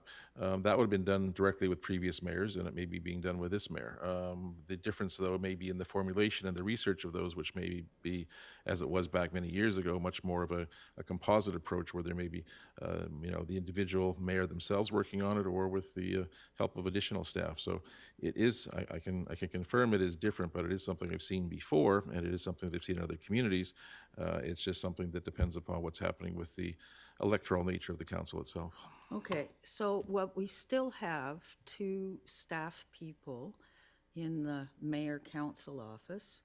Mr. Bragg, I'm just gonna, sorry, that just isn't true. I mean, No, we still have 2 in the mayor-council office who have been there all the way along. One is the executive person. I believe there's a 1.0 for council and a 1.0 for the mayor, if that's correct, Mr. Bracken. So I'll just leap in, Your Worship. Clarify, what we saw during the transition was there was just by terms of labels, there was a executive assistant and then what was called a council support clerk. We still maintain that structure, but the people are different. The previous council support clerk became the executive assistant, and we brought in a new support clerk. And that was done to either people posting or moving into other positions, or due to, retirements that occurred, some of those areas. So we have still, I think, maintained the same complement for mayor and council in terms of direct clerical support. I think what you're alluding to with these other positions, though, is the broader nature of the support that could be loosely defined as some problem solving, could be loosely defined as enhanced communications, could be loosely defined as media relations, could be enhanced as some policy research, policy governance, which I agree are different than we've seen before. Hence why the job descriptions have been, the pieces have been moved around quite significantly with the utilization of the previous positions altered, but those fundings still being used. Okay, so in the 24 years that I've been on council, there have been 1 or 2 people who have been responsible to mayor and council. We still have those 2 people, but now we have 4 more. No, I'm And just yes, not going to allow this. you Councilor do. Richter, we You don't have have 4 more. Come on. So we now have 6 people attached to the mayor and council's No, we do office. not. Or mayor's office. No, we do not, But Councilor there, Richter. I don't recall a discussion ever occurring where we decided that the mayor should have a Mr. bigger Bracken, administrative we staff. just let this misrepresentations of what you're doing to No, just I'm not continue is misrepresenting. Yes, you are, called Councilor me a Richter. liar. You asked me to defend my position, and that is what I am doing. 6 positions now? And Yes. 10 more minutes, it'll be 8 or 9. Community Initiatives Director, Director of Human Resources, Bylaws, and Report to me, Legal, Councilor Richter. Community Initiative Coordinator, and Communications and Media Relations Coordinator, in addition to the executive admin person and the council support person. Mr. Bracken, can you just correct this, please, again? So, Your Worship, I understand some of the confusion because of the shifting of the responsibilities, but I'll take one of the positions that perhaps kind of illuminates it a little bit, because it is still a work in progress, and that was that director position you referenced being for bylaws, human resources, and what used to be long-range planning. That was done primarily to reflect the retirement that's occurring, one of the retirements that's occurring, and the realignment that's going to be occurring as a result of that, of the HR position. To what would traditionally have been an HR position was added some areas that were, I think, probably getting more workload, more work volume in the area of bylaws and local area, in the long-range planning. The long-range planning initiative has already been referenced, is actually coming to council quite quickly in terms of some of the work that we're seeing being done as to the Brookswood plans, the Brookswood neighborhood plans that are coming along, and as well some of the work that's being done in regards to specific properties in those plans that was referenced today is the Horn Pit. As we also deal with bylaws, some of the expertise of the individuals that are doing it may extend a little bit into the legal realm, so we can utilize some of those to assist with bylaws, and that does overlap with other positions that may have more of an investigative background. So I would have to say that the director-type positions to date are replacing some of the positions that previously existed But I can see the argument that there's been new positions being created, but they're positions that have been created from existing funding to reflect, I guess, the needs of the organization as to things like communications, bylaws, to things where we think there needs to be some enhancements. And we're trying to actively work on things like media and events, trying to make sure that we can try to come up with some ways to better serving the community that we invest so much in. Okay, and in the past, when we've had positions in the township that are getting paid $100,000 or more, do we typically not have some sort of an internal or external search process in order to generate a pool of qualified candidates that a choice is made from? In the past, we've done it both ways, and I think we prefer to try to go to a more stable labor market where we can actually invite some of those people to come forth. Our challenge right now is until we are able to formally conclude a collective agreement, we're paying 2020 rates. So it's meant that it's been very difficult to recruit people, both of the union and the union level and the exempt staff level, because in many cases they're suggesting that they would be taking a pay cut to come. That combination of challenges has meant that when people have become available, yes, we have proceeded in some cases to hire them either as consultants or directly to try to help us bridge that gap. And I think that may be some of the things that you're seeing as well. Okay, so nothing that I've had in my whereases has been a lie, has it? Mr. Bracken, do these positions report to the mayor? Your Worship, I guess I can repeat that the positions technically have to report through to other staff or the CAO. There are close working relationships that exist, and there may be reporting of issues, but the actual financial, fiscal, and budget responsibility rests with the staff. Is there an exclusive mayor's office administration that you're aware of? I think that might have been referring to the executive assistant, which our preference is from a staff level that would work closely with the mayor. But if there was surplus capacity, could help out. But that's where we have the council support clerk. An EA would be categorized as an office administration, making it sound like I've got armies of the third floor is all working for the mayor. The way this is worded. Again, Your Worship, the interpretation has to be that of council. I'm just going to have to deal with the facts. Yeah. So I think I'm going to move on. Councillor Ferguson, go ahead. I'll come back to you, Councillor Richter. Go ahead, Councillor Ferguson. Yeah, thank you, Mr. Mayor. I first of all like to refer all of council to exercise a little bit of decorum, please. We do have a code of conduct and respect that we need to adhere to, and calling the word L is not appropriate, and putting staff under an unusual questionnaire is also not appropriate. I've worked with 6 mayors, and each mayor had their own individual approach to council. I do want to say it doesn't happen today, but my first mayor, Mayor Bales, would close discussion in the middle of people talking and put the gavel down and move on. Time for the vote. There wouldn't be any other discussion. That was the way things happen. Would that be appropriate today? Probably not. Other mayors had people that reported to them, but they reported to mayor and council, so it was debatable. The office of the mayor is busier than the office of the councillor. We all are aware of that. I think this motion has basically been answered by staff. The phone rings, and you can ask anybody that wants to, can ask me after my 9 terms on council. Has staff ever not gotten back to me? Has ever not answered a question? The answer, they always have. But again, I don't call staff names, and I don't call my colleagues names. That's not appropriate. We need to conduct ourselves in an order of decorum and a code of conduct with one another. You can say whatever you want in a motion and make it as articulate as you want, but taking somebody on and making a scapegoat out of the staff is not the appropriate. I think many of the questions tonight have been answered, but this is not an inquisition this evening. We are a bona fide elected body that has to show respect for both the public, our staff, and each other. So hopefully, Mr. Mayor, we can continue this discussion. It's been an interesting discussion, but let's stick to the facts. As Mr. Mayor, you're a new mayor. I've worked with others. You work hard. I respect that. And you've got a job to do, so let's carry on with that. And those are my comments, Mr. Mayor. I appreciate those. Councilor Richter, go ahead. Yeah, my concern is that this corporation is run by a body of 9. It's not run by one person. It was never structured to be run by one person. It was structured to be run by a group of 9.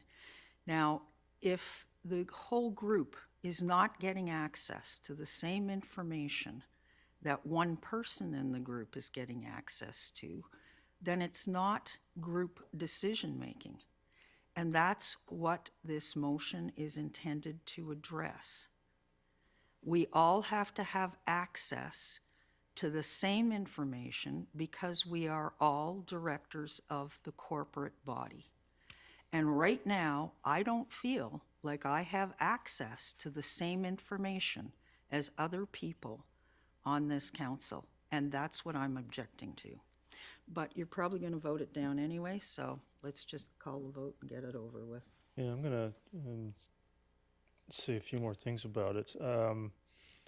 Yeah, I obviously don't like it. I think it's insulting. I think it's not correct. I think it's representing things that aren't occurring. It's asking for access to reports that don't exist. We're not operating the way this motion is framing. All of these questions could have been answered in one meeting with Mr. Backen. This has been brought to the council table for pure theater, in my opinion. Any single one of these, what we just witnessed and saw and paid attention to, could have occurred with one meeting with Mr. Backen. So I'm going to call the question on this theater. Thank you.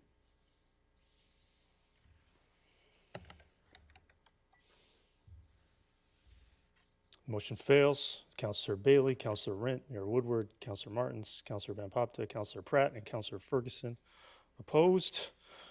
Councillor Martins, you have a motion to actually accomplish something. Go ahead.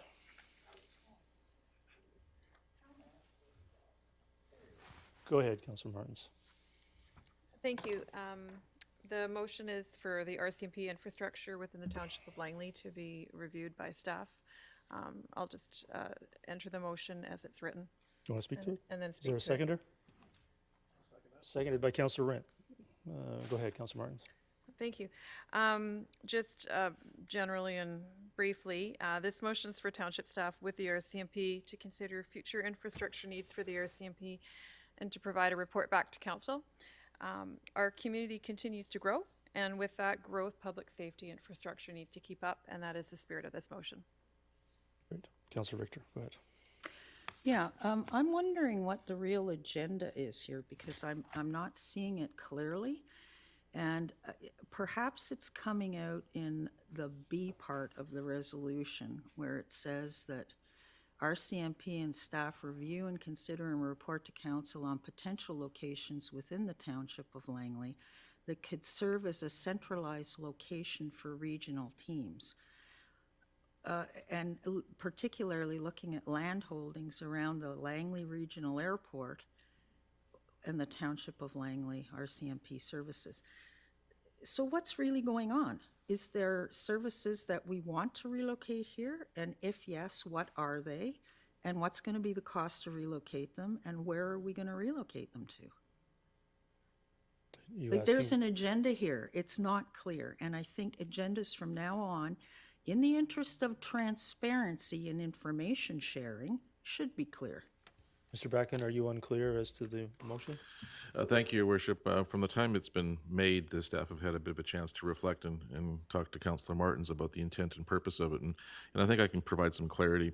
We're always, at the staff level at least, looking for ways, and I'm sure at the council level too, we're also looking for ways to try to get better, I guess, efficiencies from having some dealing with some of the priorities that may exist. And one of the top priorities, of course, is always going to be health and safety, and the RCMP or any police force can certainly assist in that regard.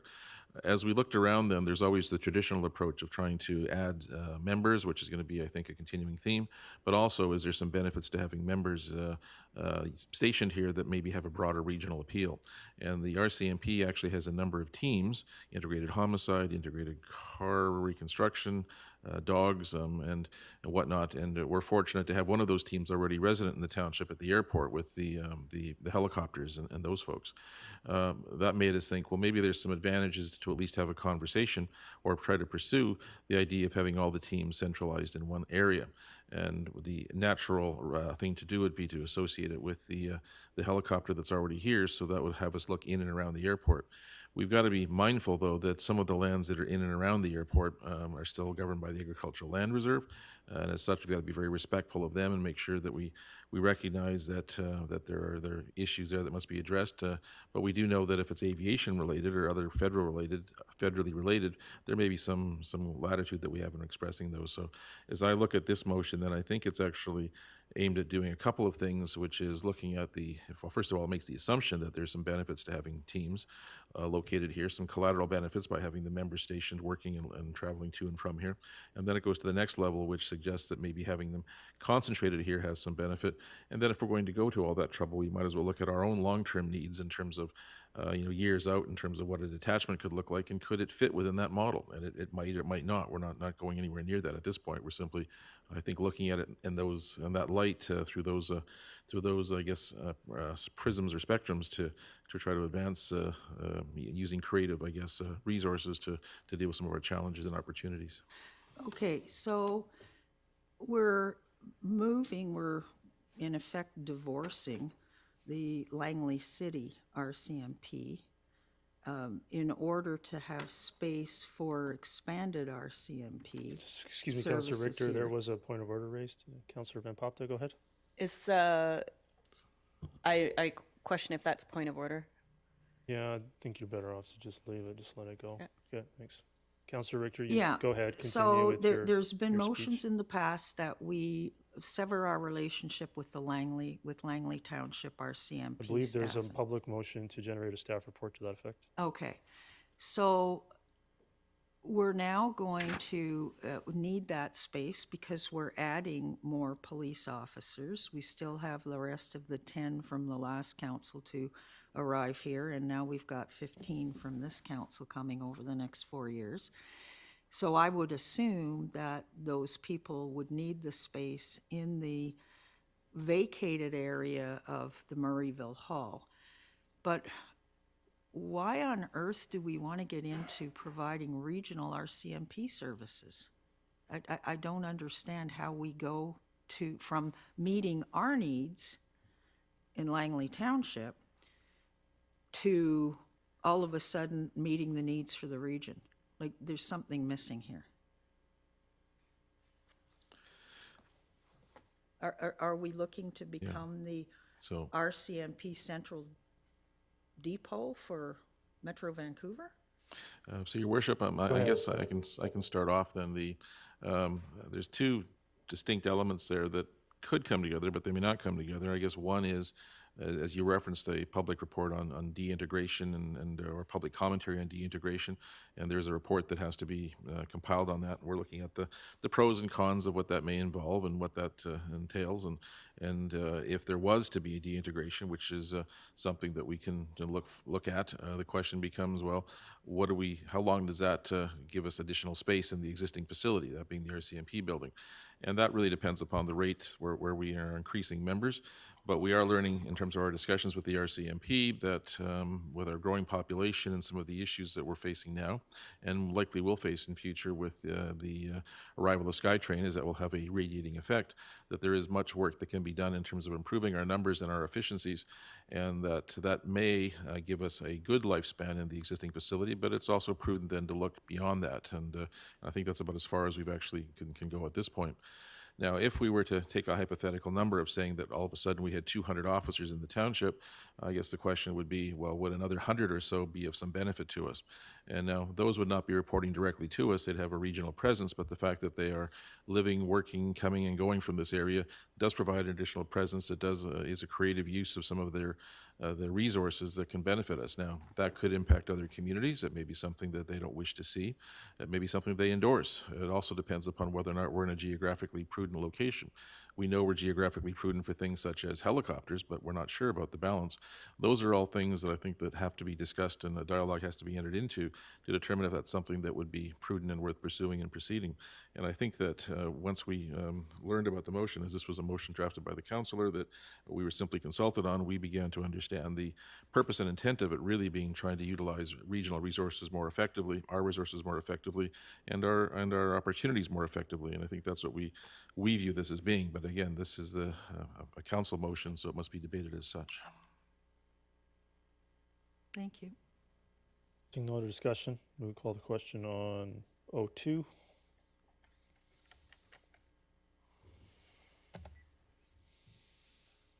That carries with Councillor Richter opposed. 03, Councillor Ferguson, go ahead. I just so moved, Mr. Mayor. Okay, is there a seconder? Seconded by Councillor Martins. I just wanted to say, if I may, it's just very simple. I wanted the staff to take a look at not just Noel Booth, but our parks, and take a quick look. I don't want an awful lot of time or money spent on it, but they can take a look and see how we are doing. And the security was a terrible thing that happened. Somebody cut a gate open and break in and do a lot of damage to the I was park. going to suggest an amendment, Councillor Ferguson, to Sure, absolutely. to change the word report to memo. Would that be all right? Memo's fine. Okay, so I'll move that amendment. Is there a seconder? Seconded by Councillor Martins. Any discussion on that amendment to change the word report to memo? Seeing none, I'll call the question on that amendment.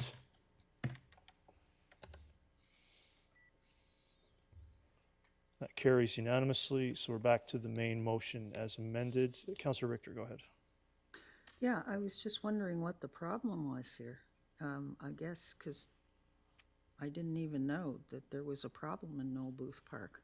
Maybe we could get an update on that, Mr. Bragg. Can you just verbally explain the motivation for this related to that vandalism incident? That's correct, Your Worship. The issue was effectively a weekend or so ago, I lose track of time. Someone actually either took bolt cutters or a machine to the gates, they cut off the locks, and then they went onto the playing fields and effectively did what in the old days we called donuts, and that caused a significant amount of damage to the fields, and actually it upset some of the playing schedules that were going into place.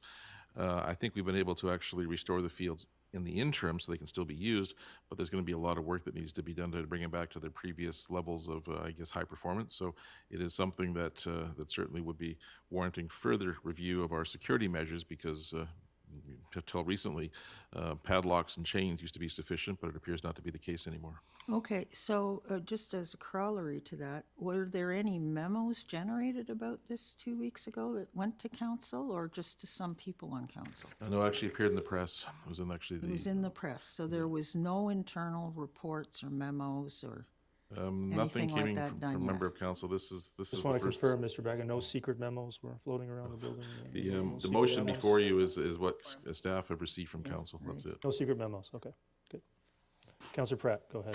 Yeah, thank you, Your Worship. And I just wanted to clarify, just with the language in the motion, that it's a memo for security at all township parks, not just no booths. Okay, thank you. Given the circumstances, yeah, that's my interpretation as well. Councillor Kunst, go ahead. Do we have security cameras at any of our parks? Is that something that we would contemplate? It is an interesting issue. It is something that we have toyed with. The challenge is the FOI requirements in terms of maintaining the records and how long we must maintain the records. And a preliminary analysis suggests if we went beyond the pilot stage or testing stage in any of these areas, we'd have to probably add a full-time records clerk to actually maintain the video video responsibilities that we have to for public record keeping under FOIPA. So while we do have access and the technologies continue to improve, we continue to study the implications of adding those and what that is, not just of the hardware, but of the peopleware downstream. Okay, and just for reference, apparently something similar happened in Mission, similar kind of thing. Could be the same person. Great. Seeing no other discussion on, I'll call the question on 03.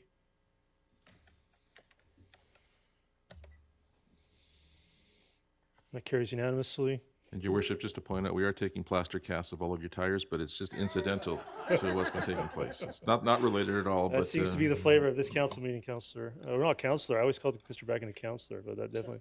I'm sure there'll be a notice of motion to that effect. Councillor Pratt, go ahead. Thank you, Your Worship, and I'll move the motion as written. Is there a seconder to the motion?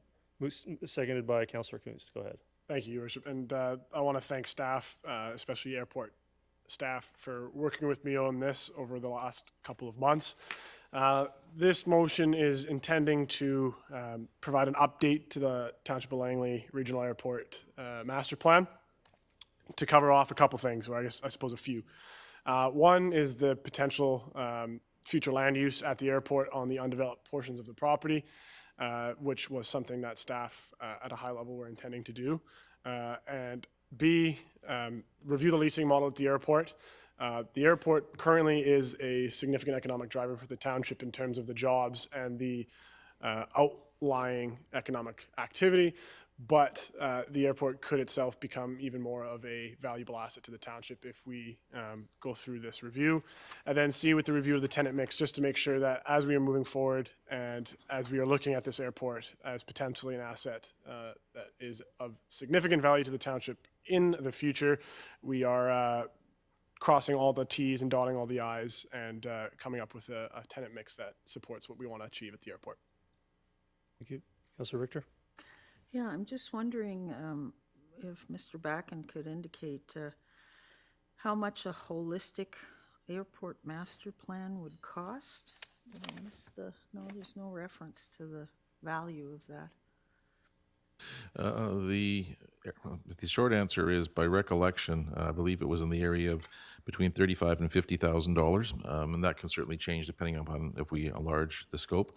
I should disclose, though, that we have done some groundwork on this in terms of when the last, analysis was done, and it was quite some time ago, and as well in terms of what the scope and scale of this would be focusing on, and there may have to be several iterations to satisfy all of the needs. So when I say that, we can determine that the last master planning exercise, which really wasn't a master planning exercise, but more of a master, business plan, was probably in the mid-2000s. There was an update done after the new runway was added in about 2010 to 12 range. And the thing that probably we're focusing mostly on that may or may not result from the master planning concept is the economic feasibility of what's going forward in terms of how we can modernize that and look at additional revenue sources and understand better the nature of the, lease relationships and how to enhance them for both the user and the township economically, as it is something that adds some money. So it is a broad topic, and it is something that we continue to work on, and I think this would augment that work. Okay, and the work that's been done or that still needs to be done, do we have the staff resources available to do it, given all the other priorities that we're working on in addition to cutting staff? The interesting part of the airport is that it was it was functional, but it was really challenged with, I think we were down to a low of about 2 staff at some instances when the proper complement is 6. I think it's 6. We're now back to the 6, which is the traditional number that we've actually always had. It's just been a matter of filling them, but with COVID and people moving on and opportunities in the aviation industry, we're finally at a level where we now have the staff that we can actually normalize operations, and so far they've had a good opportunity to reach out to some of the lease holders, and a lot is being learned from that as well. The new terminal building has perhaps increased the perspective of the perception of the importance of the airport and as well its visibility, and I think that's actually something that's helped us as well. Thank you. Councillor Pratt? Yeah, thank you, Your Worship. And one thing I sort of missed in my preamble was that part of the intention of reviewing the financial feasibility of the airport through this master planning update is so that moving forward we can not avoid but sort of limit the occasions where we saw what we needed with the last airport motion, which was coming to council to try and come up with solutions for a major fix like the runway. So if this airport is self-sustaining financially, then we can have easier discussions about if it can pay for itself and if we can actually make improvements at the airport with funds raised at the airport. Okay. Seeing no other discussion, I'll call the question on 04.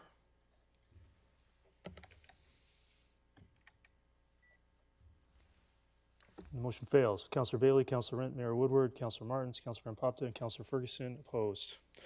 So any other business? Yeah, Your Worship. Go ahead. Councillor Pratt, go ahead. Thank you. And this is actually coming out of as well the meeting I had with Councillor Kunst and Councillor Rent with the Glen Valley Diking District. And there was discussion there about a lot of the issues surrounding the water courses in the area being filled and some of the challenges with drainage. And so I was wondering if it would be of the will of council to get a report on the sediment pond that's at the base of 272 there, which I understand is causing some issues in the area, and that staff at a high level have been looking at improving. Can you be more specific, the location you're referring to? I actually specifically, I haven't been able to contact the member of staff, but I believe it's at the base of 272 at the hill in Glen Valley. Is that correct, Mr. Backen? I think it's in the location of, pardon me, River Road approximately, and 272. Okay. It might be 88 at that point, but I think it's still River Road. River Road, okay. So that sediment pond there, and it would just be a memo to council as about what kind of cost would be associated with improving it. Do you want to take that under direction, Mr. Backen, or do you want to, you don't need a motion for that, I think? Okay, that's good. I'd be interested in reading that as well. Do you have another item, Councillor Pratt? Nope, that's it. Okay, Councillor Rampopta, go ahead.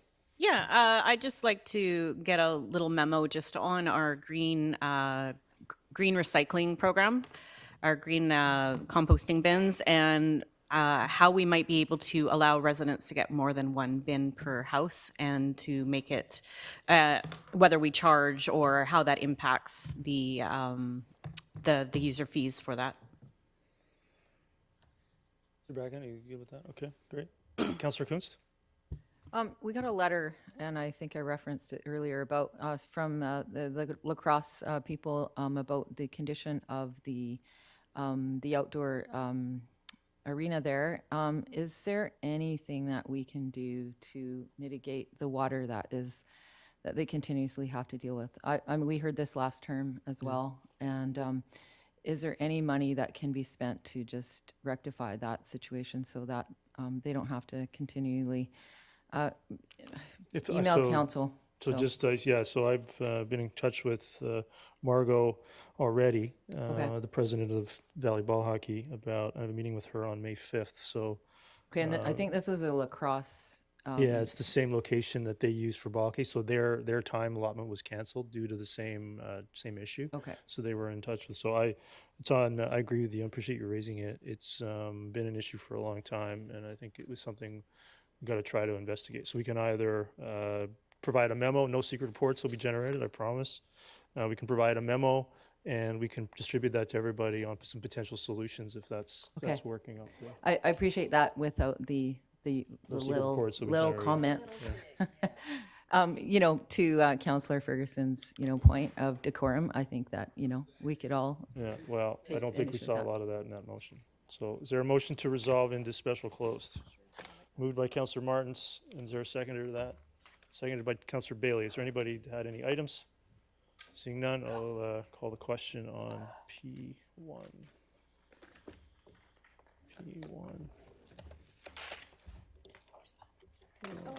I don't usually just do a show of hands, but it's fine. There we go, and that carries unanimously. Get a motion to terminate. Yes, terminate. Moved by Councillor Martins, seconded by Councillor Bailey. All those in favor? Anyone opposed? Meeting terminated.